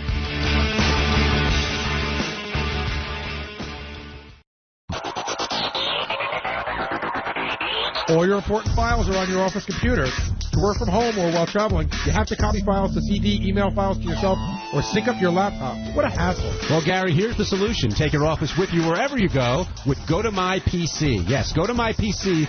With that, you can access your office computer from any other computer as long as it has an internet connection. Here's how it works. From any computer, log on to GoToMyPC.com with a secure username and password. You instantly see your office computer desktop on your computer screen with all your files and programs right there. Go to My PC. It's so easy to set up and use. So wait a second, John. They're saying if I go and hook up to this thing, I could see my desktop of my computer somewhere else. Like if I'm at home, I could see my desktop of my office computer. Right. As long as you could be anywhere. As long as there's an internet connection. If you use Go to My PC, you can see your office computer. See, that's awesome. Yeah, it's great. You can try it for free for 30 days. Just go to GoToMyPC.com and click the Try It Free button and use the promo code 100. Now, you can take the office with you with Go to My PC. Remember, use the promo code 100 for your free Go to My PC trial. Is this Carson Cribs? No, it's not. The Wrap-Up Show. The Wrap-Up Show. A recap and behind-the-scenes look at The Stern Show. The Wrap-Up Show. 888-STERN-100. Got a comment about The Stern Show? Call in. The Wrap-Up Show. With John Hein and Gary Dell'Abate. Welcome back to the Wrap-Up Show. John, Gary, Artie, Sal, Benji, Teddy. Your calls at 888-STERN-100, 888-783-7610. Let's go right to the phones and talk to Danny in Toronto. Danny, welcome to the Wrap-Up Show. Danny, you there? Hello, Danny. All right. Last chance, Danny. Okay, we'll go to Frank in New York. Hey, Frank, you're on the Wrap-Up Show. How you doing, guys? Listen, I want to talk to Sal and ask him at the end of the segment when he kind of like blew up and told everybody in the audience that not to get married. Was that like a defense mechanism that he put up just because everybody's coming down on him and they told him like to let him talk to the emotional friend?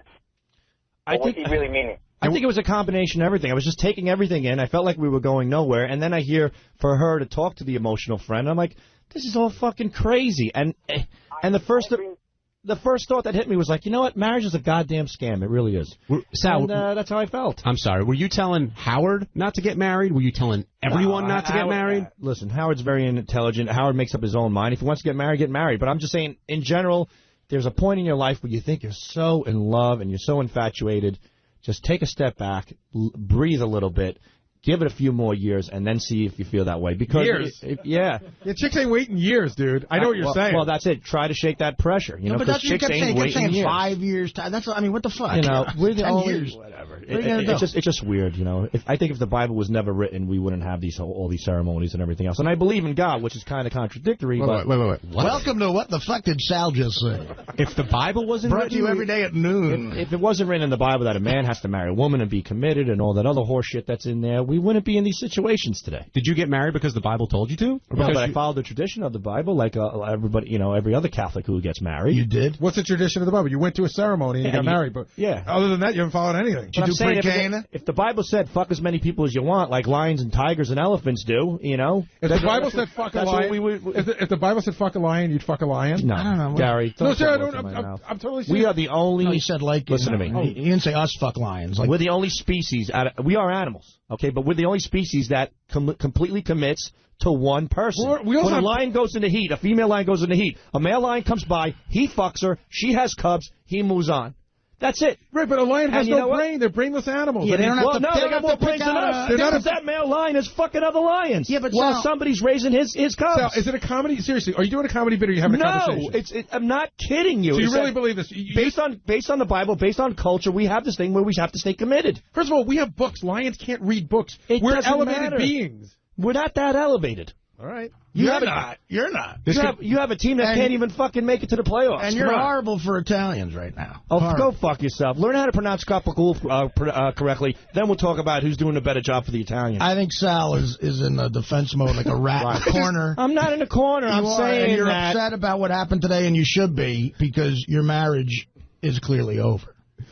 Such a douchebag. And all you have left is a career that is kind of, in the waning years. I hope I get Sal into Secret Santa so I can get him a mattress for his new apartment. I just love the fact that, Gary, you're explaining to Sal that lions can't read books. And that's how pathetic marriage is. They're still smarter than us. What does the Bible say? So you did, when you did pre-Cana, all that stuff? I did pre-Cana. And were you honest in the pre-Cana?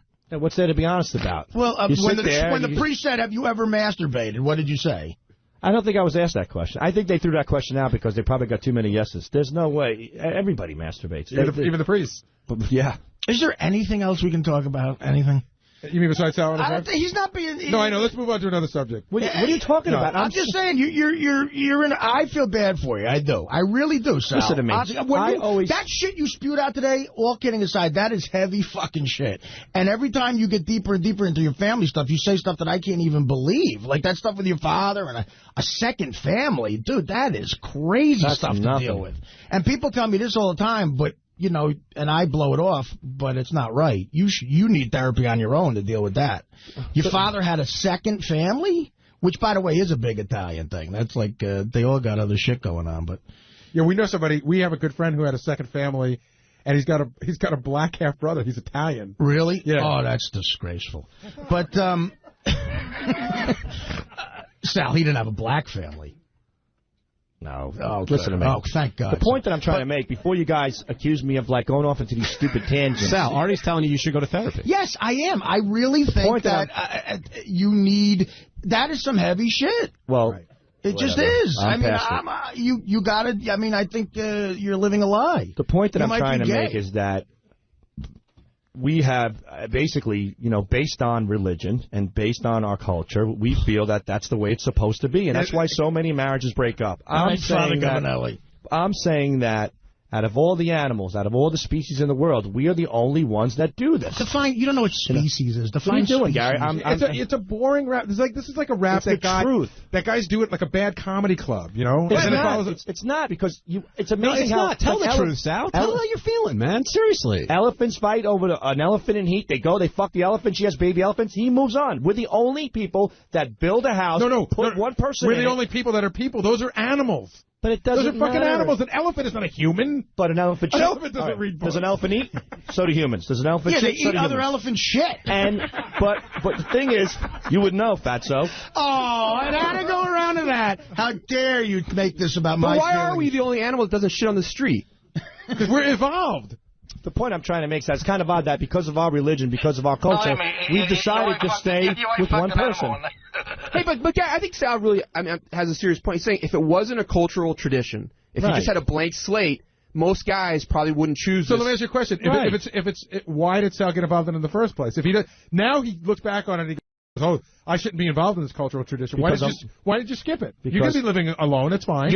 Because like anything in life, you get older, you get wiser. It's learning from experience. So what's happening to you? It sounds like you're using your religion or this to stay in your marriage. No, I'm not. Or blaming your marriage on your religion. Right. You're like, you know what? I'd love to get out of this, but that's the way it is. First of all, I don't want to get out of what I have. But I'm saying that based on, it's just kind of odd that we have this thing where we just got to shackle up with somebody. But you make it sound like you were tricked into it.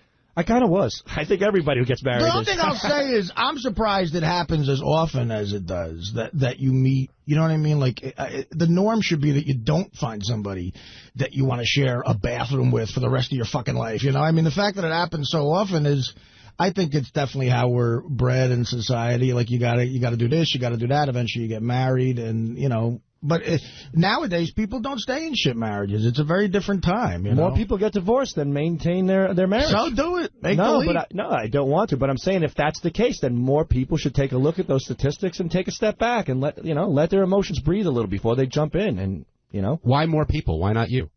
Because I'm already married, John. I'm married over 10 years. I said I've learned from my experience. I don't want to change things. Now he's happy in his marriage, but he's warning others. I'm not happy. I've had difficulties in my marriage, but I want to make my marriage work. But if I could warn others, I would say wait a little while. So it's like a public service announcement. Exactly. I think it's a warning. I think you should sell your house to afford 3 more Dr. Ăvăļ visits, and by then everything will be fine. Hey, Ralph. Hey, now. Hey, now. Hey, all right, let me go through some things real quick here. First of all, John, yes. Good loss last night with the Steelers, losing to Arizona. Ralph, you watched the football game? I'm impressed. What's even worse is I called it. That was my upset special. All right, thank you, Ralph. Sal, here's what you got to understand what you're missing, Sal. Seriously, it was a great, and I thought you guys, if you could realize, listen back to what happened. Mm-hmm. You could, first of all, you can't regulate what she's going to do. Don't you want her to love you because she loves you, not because you tell her to love you? Yeah. Right. And So you can't say, don't talk to this guy. You want to do whatever happens to make her not want to talk to this guy for that level of closeness. And if she gets something out of him that you can't get, fuck it. Who cares? You're working all day. Let her talk to this guy, and he's not fucking her. You are. If that's what you're, but you know what I mean? Jesus, Ralph. That's bad advice. I don't know, man. No, that's good advice. And Artie, this is how it helps. How many years you been married, Ralph? Or wait a second. Let me finish here. Artie, seriously, this is how this kind of thing helps on this show. Right. First of all, it was a great transition. Dr. Keith Ăvăļ to Sarah Silverman. You know what I mean? Like, how does anybody make that jump? And, it was great that Howard can just do that kind of thing. No, Artie was saying it was great. He was questioning how did it help Sal. Yeah, Ralph, we know you're a fan of Howard. It helps everybody because you hear, and Artie, you don't hear it because you're fucked up too because whatever happened to you. Look, I'm fucked up. I agree with you, man. I mean, but you don't hear how her family is disconnected and fucked up, and she's repeating that behavior. Yeah. And Sal's dad is fucked up and horrible to women, and Sal's that way, and he's repeating that behavior. You don't get that? Plus, have you seen Sal's father's hair? No, don't be funny. No, you know what the problem is, Sal? Ralph. The problem is that you're right. We recognize that. So that's you don't think that's helpful to just hold on. to Sal? That's been identified, but now what are they going to do with it? Well, you identify it, and then you move forward. I mean, this is one session on the radio with 20 million people. You know 20 million people? What stock are you looking at? If there were 20 million I don't know. people, I'm looking at like $2.30. If there were 20 million people listening, I'd be in fucking Peru. Help a dig out. No, but I agree with Ralph. I think there was something there. But Garrett, if your sons were adults and they were married, it was a great segment. But if they were going through this kind of problem, would you say, hey, why don't you go on a show and talk about it? Of course Absolutely not. Of course not. Of course not. This is for entertainment. No, hold on a second. Wait, Artie, we're making a distinction. Yes, they came on for entertainment, but does that mean that because it was for entertainment, nothing good could come of it? I don't know. I mean, unless they agree to continue to clearly they need a ton of work. Don't individually and together they need a ton of work. But just because you can't like recognize because Dr. Keith was trying to help you off the radio and on the radio that maybe there's some good in it. There's some good in this for them. No, I guess. I don't know. I mean, you know what I think, Sal. I think you think that therapy is bullshit. Wait, hold on, Ralph. Everybody is saying what they think. Do you think there was Sal? Do you think any good came out of today's session? And does Christine think anything good came out of today's session? And be honest. No lions or anything like that. I think a little bit, yeah. I think the fact that we got turned on to Dr. Ăvăļ and the guy's really good at what he does. He's really good into tapping into your own personal issues, which will help everything as a whole. I think that's great. So I'm looking forward to meeting him personally with my wife. And my wife was there a feels downside the same for you? Yeah, and my wife feels the same way. That there is good. Well, yeah, what's the downside? What's the downside? The downside is the phone call she'll get today, From who? Family, friends on her side, and that's gonna start pecking at her head, and then it's probably gonna get her upset, and then who knows? Christine, he is awful. No, but Sal, don't do that where you try. Don't do that where you try to figure out where she's going to go in her mind. You know what I mean? I know. Well, that's again. What you should get out of it is just treat her like you love her, and then I do. And then you can't blame her for any. If she does, she'll do the right thing. Gay it up. Would you ever bring her flowers home today on the way home and just say, you know what? Today I know it was emotional, and it was what's that? Yeah. No, you might be right, Gary. Yeah, that's nice. Today was an emotional day. I know you went through a lot. We both went through a lot. I just wanted to make you a little happy. I would consider it, but I don't consider. Just do it. I hate giving her flowers when you guys have said in the past like. Somebody says an apology, it seems insincere. But this isn't an apology. This is sincere. Right. Because you didn't do anything wrong. You're not giving it to her because you did something wrong. Right. You're giving her to her because you both went through something emotional today, and you'd like to make her feel better. You need money for flowers? No. Yeah, I would. And you know what? I've given her flowers before, just surprisingly without her expecting it. And like I said, I've left her notes and stuff like that. And when I came home from Cleveland, Chicago, I couldn't wait to see her. And You know, she didn't. She wants romance. Sal, what do you want her? Romance, What do you want her to do for you? Without being crude. You know, I just like her to be more affectionate and appreciate what I do for her, because I appreciate what she does. But how so? Like, how would you want her to show it? Just simple things like when I get home from a long weekend, get up off the chair, Shave and your give me back. a hug. You know, I don't have any hair on my back.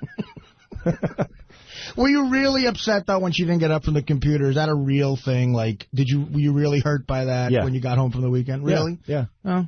I think, and you communicated that to her? You told her that? You know what? Here's the crazy thing. Like I said on the air, 5-6 years ago, I probably wouldn't have given a shit. But because she's so important to me now in my life, because I felt like what has happened to us, that to me would have made the world of a difference. Yeah, I think that was a nice story, that he's still, you know, after work and you've been married forever, you still want to see your wife when you get back. And you know.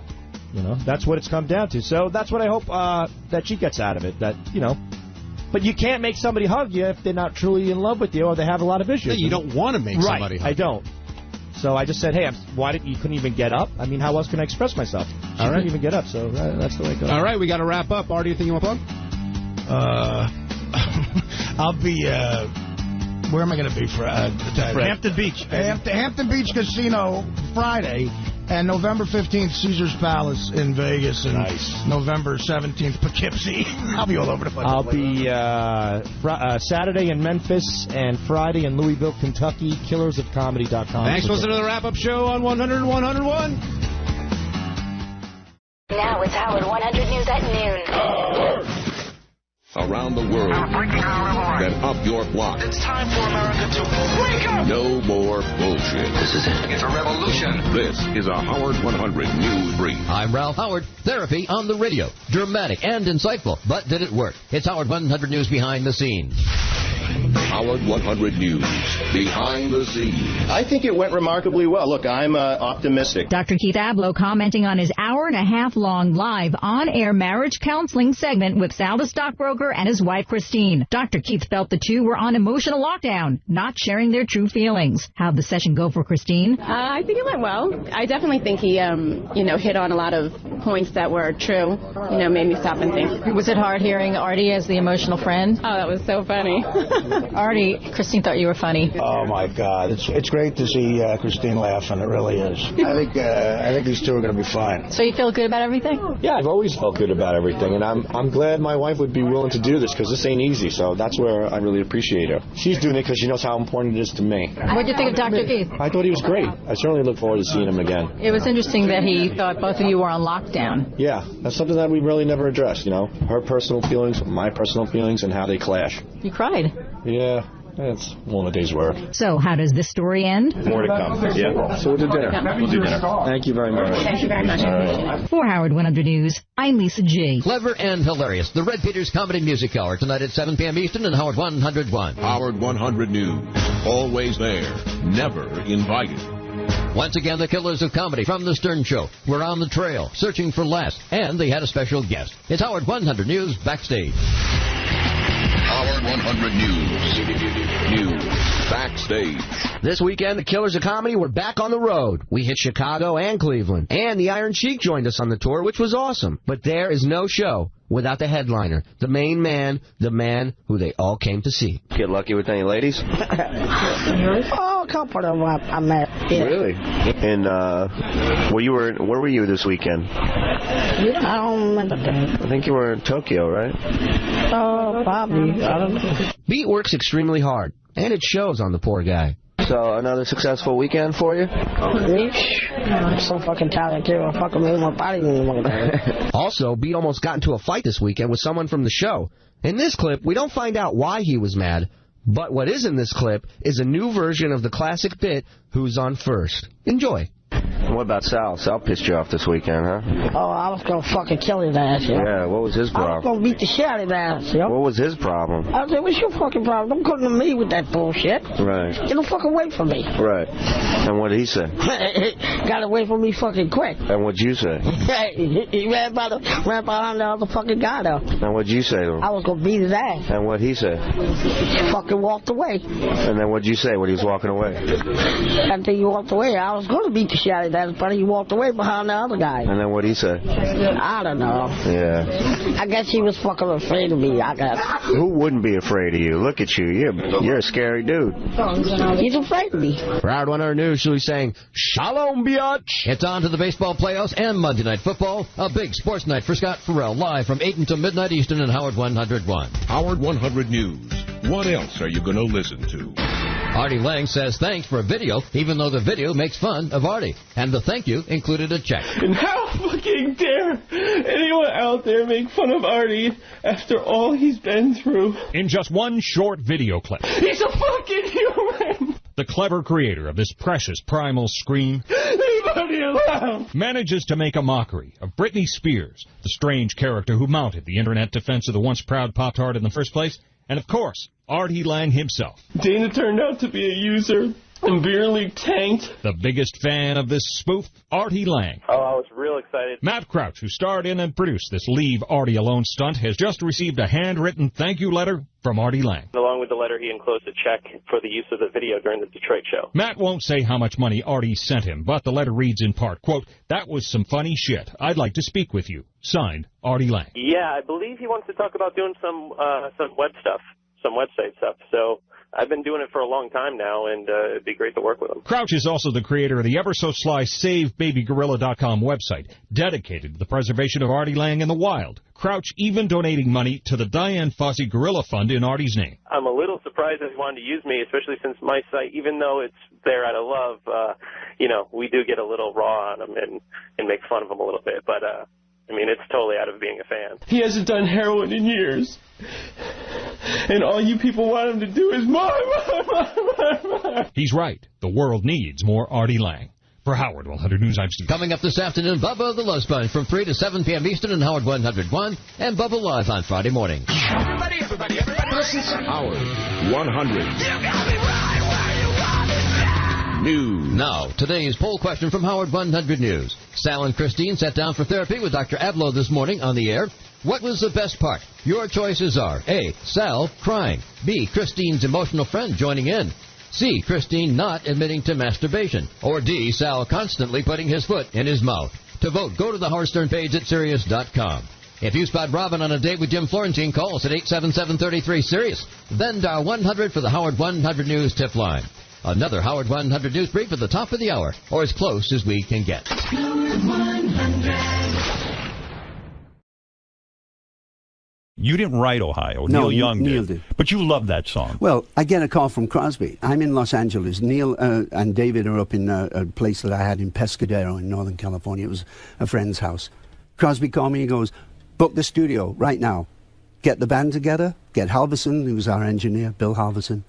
I'm coming down tomorrow. I said, boy, you sound intense. What the hell's going on? What's going on? He said, wait until you hear this song. I said, what is it? He said, it's called Ohio, and Neil wrote it. I said, what happened?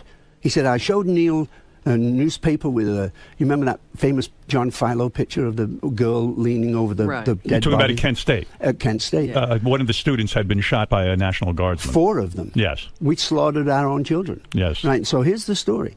So he shows Neil this newspaper or this magazine, whatever it was. He said, I saw Neil walk off with his guitar into the woods, and he comes back an hour later with this song.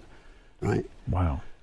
We had Teach Your Children going, it was already in the top 20. It was going towards the top of the charts. Right. We put out Ohio immediately and killed our own single because we thought it was more important to talk about America killing its own children than having a hit record. You're telling me that Neil Young goes off into the woods, an hour later comes out with a fully formed song. Completely done, finished. And Crosby thought the song was so important and so good. He said, come on, guys, let's get together, record this. Immediately. Even at and put it out immediately. Put it out immediately. Ahmet Erdogan was in the studio. So we cut Ohio. It took us about an hour and a half. The whole song was cut in an hour and a half. Oh, yeah. It's a very simple song. No one does that anymore. Well, you know. Would you grace us with a little bit of Ohio? Sure.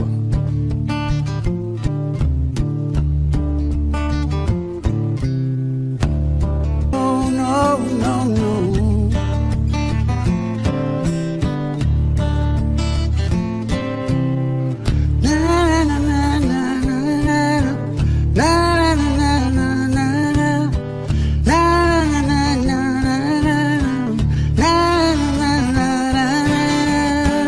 Gotta get down to it. Soldiers are cutting us down. Should have been done long ago. What if you knew her and found her dead on the ground? How can you run when you know, you know, you know?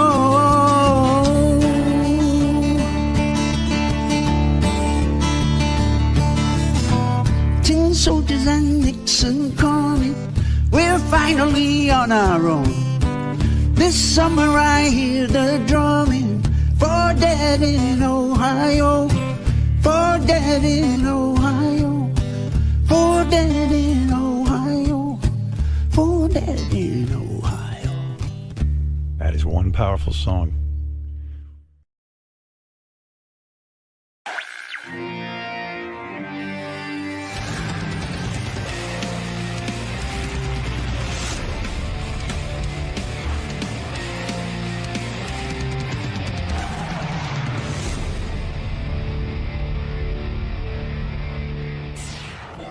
Here now, so you want to... Graham Nash? Yeah, I'll do the notes with you. We'll get started.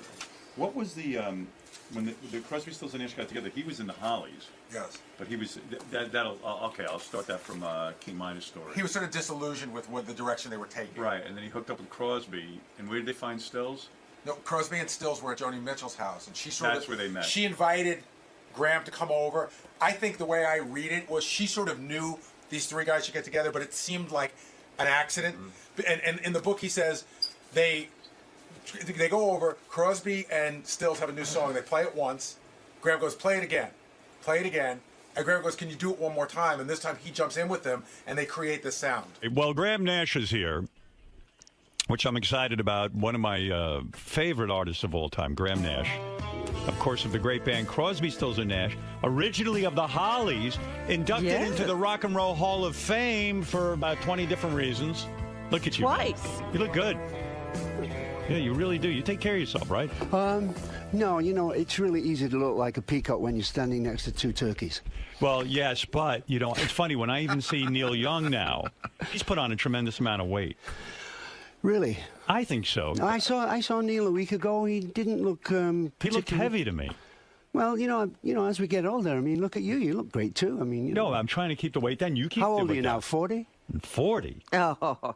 Yeah. You're so 40. flattering. And what are you like? 43, I read. Yeah, just over. 43 and a half. Does it kill you getting older, honestly? I mean, it literally does kill you, but... It's not for the faint-hearted, Howard, as you well know. No. You know, when you wake up with aches and pains, things drop off and things grow that you never even knew you When had. you were writing your book, all right, because Graham has put out a new book, Graham Nash, and we're going to talk about it today, but... When you were writing your book and you go back and you sort of look at your archives and you look at all the pictures of you guys when you were young, isn't it? It's like looking at a different person, right? And it's terrifying. That's the one thing about celebrity that I'm not crazy about is seeing myself from a young kid to grow into this, you know, gray-haired man here. Because, you know, I'm always shocked when I look at the old Crosby, Stills, and Nash pictures and I see, like, you know, David Crosby was this shockingly good-looking guy. I mean, you know, and, you know, he's gotten out of shape. You know, age has not been kind. But the voice is still there, right? Crosby's singing his ass off, kid. He's lucky he can. I mean, that's right. He's a survivor. That's right. Well, you know, I think the average lifespan for a liver transplant is like 15 years. Right. He's already and 18 how many years years. is 18 and going. Wow, that's remarkable. You know, I'm thinking about the Crosby, Stills, and Nash and your new book because you write about the history, and I always love that. And I love talking music with musicians and how you wrote certain songs. Right. So I'm excited that you're here today, especially with your guitar. And, you know, I was thinking all the way back to, like, the Hollies. When you were in there, and you started to write music, and you started to get experimental with your music. That's why you left the Hollies. They were being mean to you. No, they weren't really being mean. They were just content. They were content to have every single go into the top 10. When you wrote this song, the Hollies were like, yeah, that's too experimental. 𝗵𝗵 in reverse. 𝗵𝗵 in reverse. You wrote this, you brought it to the Hollies, and you said, let's do this. And they said, dude, we just want to write hits. What is this? Yes. Was that the last straw for you? Were you like, that's it, I'm done? Yeah. You knew well, a couple of things happened. That, you know, they didn't want to do that. I'd actually written Marrakesh Express, and somewhere in the bowels of EMI, Abbey Road, there's a track of the Hollies doing Marrakesh, and it sucks.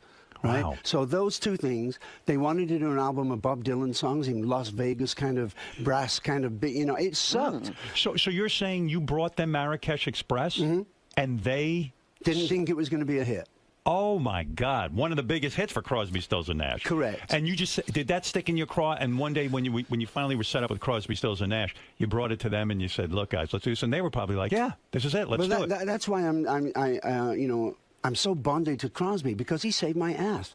Because when you refuse to record what we consider to be decent songs, it shakes you to your core as a musician, as an artist. You think, I must be wrong. If they're not doing it, I must be. But then Crosby said, come over here. I can't imagine how many people's spirits were crushed by someone saying no. I feel like that about my early career in radio. So many people say no, and I'm amazed that I just kind of knew to keep going. And you leaving the Hollies is not a very secure kind of thing. That was a big deal. It was a big deal, except for one thing, Howard. Yeah. I had heard me and David and Stephen sing. Was that at Joni Mitchell's house? It was indeed, in her living room, yes. All right. So you guys got together. You were in the Hollies.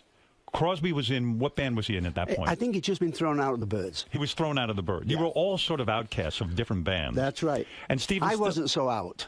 Joni Mitchell understood that you guys would work well together, right? Actually, Cass Elliot. Was that who? Before John, yes. Cass Elliot said you should meet David Crosby. Mama Cass. Yes, Mama. Hey, Robin, how are you doing, kid? Mama Cass, you say in your book, tried to seduce you. You were not interested in having sex with her. No. But you became very good friends. Incredible friends, yes. Was she upset about that? The fact that, I mean, it had to be hard for her because she wasn't a stunningly beautiful woman. Yeah, it must have been hard for Cass because, she was a very loving woman. Right. And she knew that she was overweight. She knew, I think she had a crush on Denny. From the Mamas and Papas. Right. She absolutely did. And that didn't go anywhere, Yeah. I made her cry within 5 minutes of meeting her because she asked me what would John Lennon think of the Mamas and Papas, and I said, well, knowing John a little, he'd probably put you down at first until he felt comfortable and let you into his close circle, And she started crying? Oh, yeah. Because she felt, she had a crush on John, but I didn't know it. Oh, it must have been so hard for her because she's around all these exciting artists, these good-looking guys. You guys are good-looking guys, and she couldn't. She was probably sexually frustrated. And meanwhile, in the Mamas and the Papas, Michelle Phillips was like the sex bomb of all time. That's why I went down to the studio. Did you instantly fall in love with Joni Mitchell when you met her? I'm afraid I have to say yes. Yeah. It was an astounding moment. She's some artist, huh?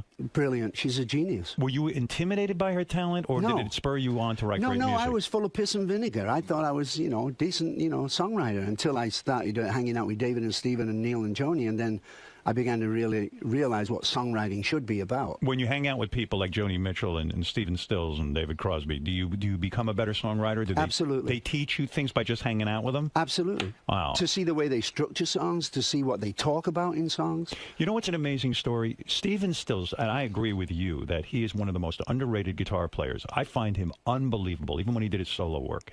Tremendous guitar solos and all that stuff. Yes.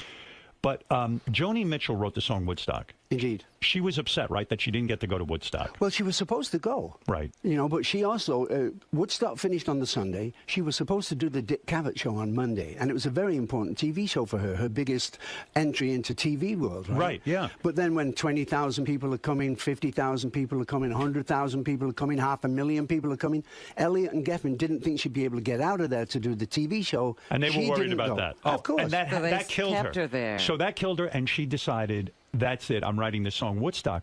But getting to my point about Stephen Stills, when he heard the song, yes, he said, he said, Joan, can I use that song? Well, of course, she said. But can I change it? And he turned it into the great rock and roll song that it is. He really did.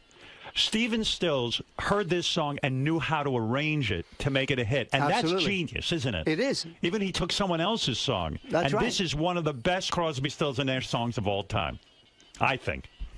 I love when Joni does it. How does Joni feel about it? Joni must have loved it. I think she did because, I mean, it took her song, which was like a dark, purpley kind of song, and turned it into a balls-out rock and roll song. So you're saying that when you were with the Hollies, they stifled your creativity. Mama Cass introduces you to Crosby. You and Crosby vibe immediately. Indeed. Do you just go off somewhere and play together? How does this vibe No, occur? we didn't actually. We didn't actually. Crosby called me one day and he said, come on, I want you to go up to my friend Peter Tork's house. Peter was, of course, in the Monkees and a very, very great, social kind of guy. Was Peter Tork a good musician? Or was it just the Monkees? That's a good, compared to what? I mean, were any of those guys, I've heard people say Michael Nesmith. He just gave good parties. Yeah, right. So Torque had good parties. That's right. And you guys were up for a party. Yeah, and Crosby and I went up there, and we opened up the door of the house, and of course this incredible cloud of smoke comes out of the front door. Right. And there's this kid pounding the shit out of the piano. And I'm trying to listen to this kid because it's great. And Crosby's nattering at me, and I say, wait a second, I want to hear this kid. He goes, if you'll just shut up, that's who I want to introduce you to. His name is Stephen Stills. Oh, wow. And Stills, what was he doing at that point? The Buffalo Springfield had broken up. Oh, I see. So he was free. He was free free. agent. Yeah. So much of this depends on timing, right? Because once you get into a band and a record deal and all that, with different record companies. Yeah. Right. So that's when the three of you said, "Hey, let's sit down and maybe write a few songs together, see if we can do that." Is that when you played in Marrakesh Express? No. No. What happened is I came from London to Los Angeles to be with Joni. Right. And David and Stephen were at dinner. And after dinner and smoking the big one, David says to Stephen, "Hey, play Willie that song." And so they sang You Don't Have to Cry, which is a great Stephen Stills song. Right. They did it two-part. I said, wow, incredible song. Do me a favor, sing it one more time. They looked at each other, kind of shrugged, and sang it one more time. They got to the end, and I said, okay, bear with me.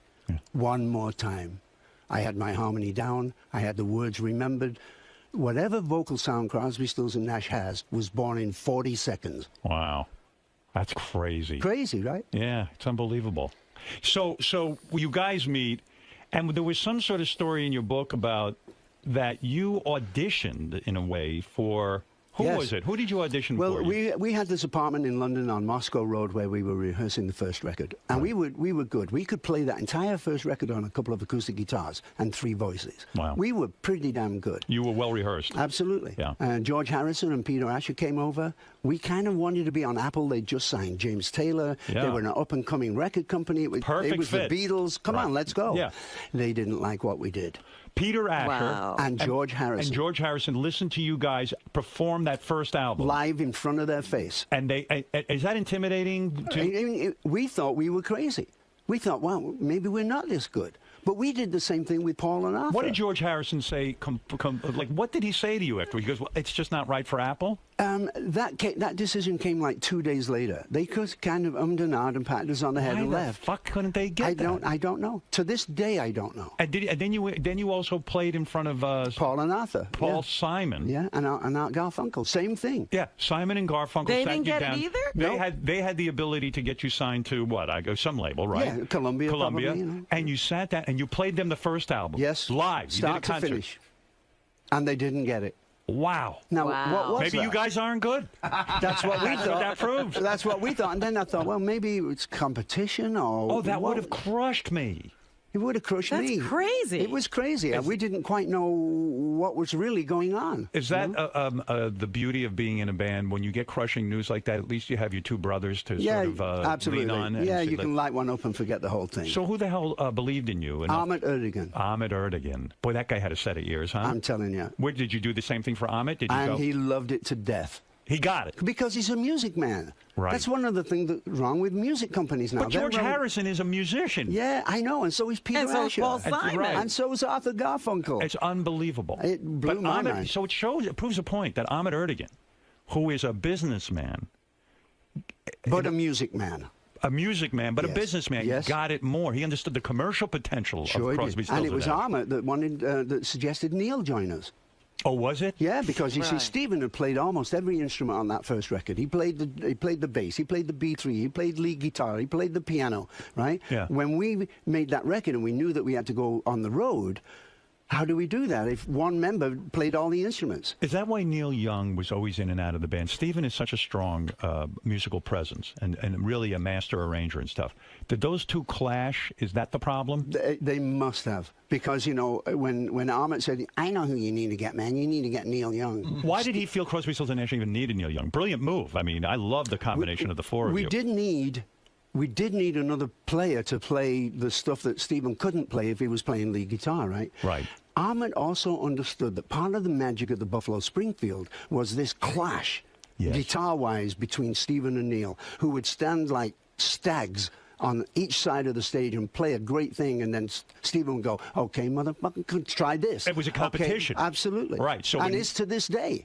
They don't get along, do they? No, they do. They love each other to death. But it bothered you as a musician and also as a founding member of Crosby, Stills and Nash, that Young, and I get this so much, that Young would come and go, and that the band didn't mean as much to him as it did to the three of you. I think it did. I just think that he was very focused and concentrated on Neil Young, as he should be. But I got crazy as a fan when Neil would go off with Crazy Horse, and I felt Crazy Horse was not a great band compared to Crosby, Stills and Nash. I was actually angry because I love the collaboration of the four of you. Right. Were you personally hurt when Neil says, and Neil, how did Neil tell you he was leaving the band the first time? He never said.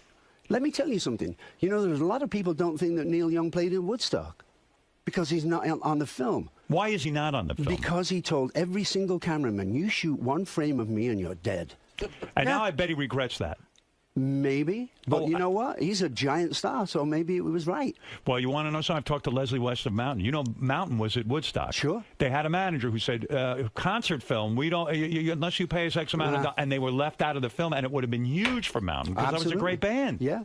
I think we all knew that Woodstock was going to be something else, you know. Do you like your album, Four-Way Street? I love the spontaneity and the live feel. Some of the tuning bothers me. It is one of my favorite albums of all time. Wait until you hear what I'm doing now, Howard. What are you doing now? I'm 11 mixes from a 40-song 3-CD set of Crosby, Stills, Nash & Young from our 1974 tour, and it will stun you. Why is it so much better than Four-Way Street? The reason I like Four-Way Street is because the tuning is off and because there are errors. It wasn't manufactured. It was sitting in a real concert. I like that. Well, we got better and better as a band. Right. And in 1974, which of course is, you know, 3 or 4 years after Four-Way Street, we were a better band. So the album you're working on now with better harmonies? Yes. Right. You're just better musicians. And not only that, but Neil Young hit a writing streak that was unbelievable. Unbelievably prolific. He's a great musician. It's Neil Young, for God's sake. So didn't it break your heart when Neil decides to leave? No. I want to talk to you about some of the songs you wrote, and you have been very gracious to play some of them today. And I'm so excited. By the way, we're sitting here, in case you haven't figured it out, we're here with Graham Nash. His new book is called Wild Tales, and a lot of the things we're talking about are covered in the book. You can also go to Graham Nash. It's like he knew everyone in the music industry. Well, barely. He's like the Zelig of music. These guys were so high, I don't think they know who the hell was in the room. That's right. And maybe correct. these stories aren't even true. You know, in a way, it's kind of dangerous when you read your book, because I am someone who dropped acid as well, and I am very anti-acid. I had a terrible experience with it. Because I took a 4-way hit by myself, and I didn't understand what was happening. Gotcha. But yet you credit a lot of your creativity to drugs, yeah? I mean... Yeah, because, I mean, what else can you do? I mean, the fact is we were high most of the time. And LSD, do you think you could have written those songs without the use of drugs? Oh, absolutely. You could have, right? Absolutely. I mean, you were just in that zone. Yeah, yeah. And as you get more and more famous and your songs become more and more popular, doesn't that just inspire you more to write? And of course. Your confidence goes through I'm telling you, like I said before, we were full of piss and vinegar. I love the song Chicago so much. And this was written by you. Yes. And I didn't understand the origin of this song until I started to do some research. Chicago was a hotbed. It was 1968. Yep. The Chicago Democratic Convention was going on. That's right. The Vietnam War was in full swing. Correct. A lot of people felt if they went to the convention and protested Hubert Humphrey and all of these people, that it would change the world, that we could make a difference as young people. And I still believe it. Yeah. But the thing is, I didn't know who you were writing this for when you said, please come to Chicago. Just to sing. You were playing this to Stephen and Neil. Stephen and Neil, because they didn't want to go to Chicago. No, it's not that they didn't want to go. They couldn't. They had prior arrangements. And Wavy Gravy, who made the initial call to me to say, won't you come to Chicago just to sing and raise money for their defense fund, it was very fast. David and I actually had the time off to be able to do it, but Stephen and Neil didn't. They wanted to go. But isn't this song a plea to them to come to Chicago, to drop whatever commitments they had? Exactly. Because this was more important. This was a life-changing event? Exactly. You got to play it. Let's see. What time is this in the morning? I know it's early, but come on. This is such a beautiful song. It's 11 p.m. at night. Does a song like thank you, Robin. Did this song just come streaming out of you because you were so fired up about Chicago Convention? Absolutely, as most songs do. It's one of the great activist songs of all time. Well, you can't bind and chain and gag a man and call it a fair trial, Howard. Right. No matter if he's guilty or innocent, you can't chain him to the bench and call it fair. You're talking about the Chicago 7, right? I am. Okay, so you are a advocate of peace and love and also but an activist. Is that because of your father? Yes, it is. A terrible thing happened to your father with the justice system. That's right. He bought a camera from a friend of his at work. Right. And his main joy was to go and shoot pictures of his children at the zoo, for instance. Right. And my father turned me on to photography way before I was a musician. You are a photographer. Yes, indeed. Right. You take a lot of pictures. Your stuff's on in shows That's and right. things like that. My camera's sitting right on your desk. You right always here. have your camera with you. What do you shoot? What kind of camera? I have a Leica X2. It's a beautiful little small digital point and shoot, and it's fabulous. The lens is sharp as hell. I love this camera. When you were anyway, so my dad go ahead. had bought this camera. The police come to the door, which was unheard of in England. Police at your door? Are you kidding me? Right. They wanted to know where he had bought the camera because it had been stolen. Okay. And he wouldn't tell them. Because he wasn't a rat. Yeah, you don't grass on your friends. You just don't. So anyway, consequently, he ended up... Did your dad know it was a stolen camera that he had bought? He certainly did when the police came to the door. Right. And he went to jail for a year, and he broke his heart, and he died at 46. Oh. And you feel because he went to jail, he died young? No doubt about it. What did he die of technically? What was the autopsy? Something wrong with his liver. About a couple of days before I went on tour with the Hollies to Europe, I went to see my dad. He was in hospital. I couldn't find him. And it's my father. I can't recognize him. And then I saw this orange person. Wow. And it was my dad. So obviously something was mightily wrong with his liver. And you feel that he maybe picked something up in prison or I just think that when your psyche is down, when you feel like a piece of shit, when you don't think that you're worth anything, everything starts to deteriorate. Is that why Chicago is such an important song to you? Because you're like, hey, let's fight the injustice, let's fight the system. Correct. Because sometimes the system is going to break a man's spirit. That's right, and it did in my father's case. Did you know, I just remember that bands were so much more important when I was growing up because of that kind of stuff. You actually got your information, your calling. It's true, but don't forget that we're completely controlled by the media these days. You know it. You're king of media, right? You know that the people that own the world's media, you could probably count on two hands. They don't want protest songs on their airwaves. No. They want us to be sheep and lie down, buy another pair of sneakers and a soft drink and let me rob you. Does that upset you? Yes, it does. Didn't you think when our generation came into power, it was going to be completely different, that things were really going to change and get different? That's true, but we forgot about time. What do you mean? Well, the momentum... How it changes you? Yeah, no, not that. The momentum of the planet is so gigantic that to move it even a microsecond takes an enormous amount of energy and time. We did think that we could change the world, but it just happened it took longer than we thought it would. Well, hey, a lot of people just sort of take on their parents' views and they kind of settle into middle age. That's right, and they're content. You know, you love the song Ohio, as long as we're talking about activist type music. You didn't write Ohio. No, Neil Young Neil did. But you love that song. Well, I get a call from Crosby. I'm in Los Angeles. Neil and David are up in a place that I had in Pescadero in Northern California. It was a friend's house. Crosby called me and goes, book the studio right now. Get the band together. Get Halverson, who was our engineer, Bill Halverson. I'm coming down tomorrow. I said, boy, you sound intense. What the hell's going on? What's going on? He said, wait until you hear this song. I said, what is it? He said, it's called Ohio, and Neil wrote it. I said, what happened? He said, I showed Neil a newspaper with you remember that famous John Philo picture of the girl leaning over the dead body? You're talking about at Kent State. At Kent State. One of the students had been shot by a National Guardsman. 4 of them. Yes. We slaughtered our own children. Yes. Right, so here's the story. So he shows Neil this newspaper or this magazine, whatever it was. He said, I saw Neil walk off with his guitar into the woods, and he comes back an hour later with this song, right? Wow. We had Teach Your Children going, it was already in the top 20. It was going towards the top of the charts. Right. We put out Ohio immediately and killed our own single because we thought it was more important to talk about America killing its own children than having a hit record. You're telling me that Neil Young goes off into the woods, an hour later comes out with a fully formed song. Completely done, finished. And Crosby thought the song was so important and so good. He said, come on, guys, let's get together, record this. Immediately. Even at and put it out immediately. Put it out immediately. Ahmet Ertegun was in the studio. So we cut Ohio. It took us about an hour and a half. The whole song was cut in an hour and a half. Oh, yeah. It's a very simple song. No one does that anymore. Well, you know. When Neil goes in the woods and writes that, just from a technical standpoint, how does he come out and present that to you? Just like that.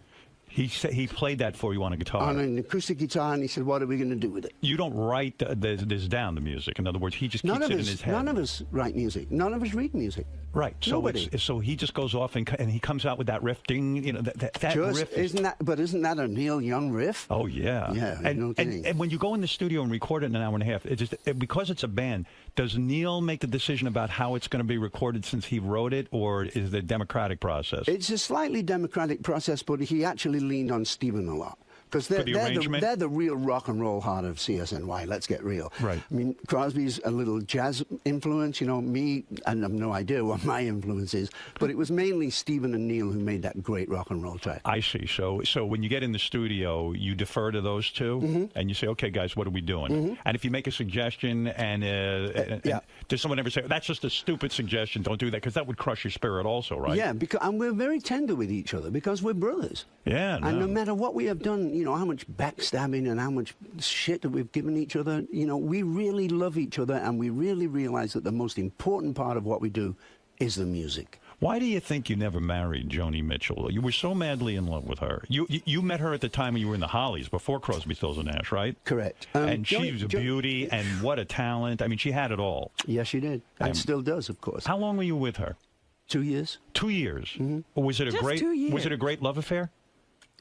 It was a great love affair. You know, I'm a little hesitant to say it, but she was at that time absolutely the love of my life. So why didn't you marry her and create a life with her? I had just gotten divorced from my first wife. I see. And it was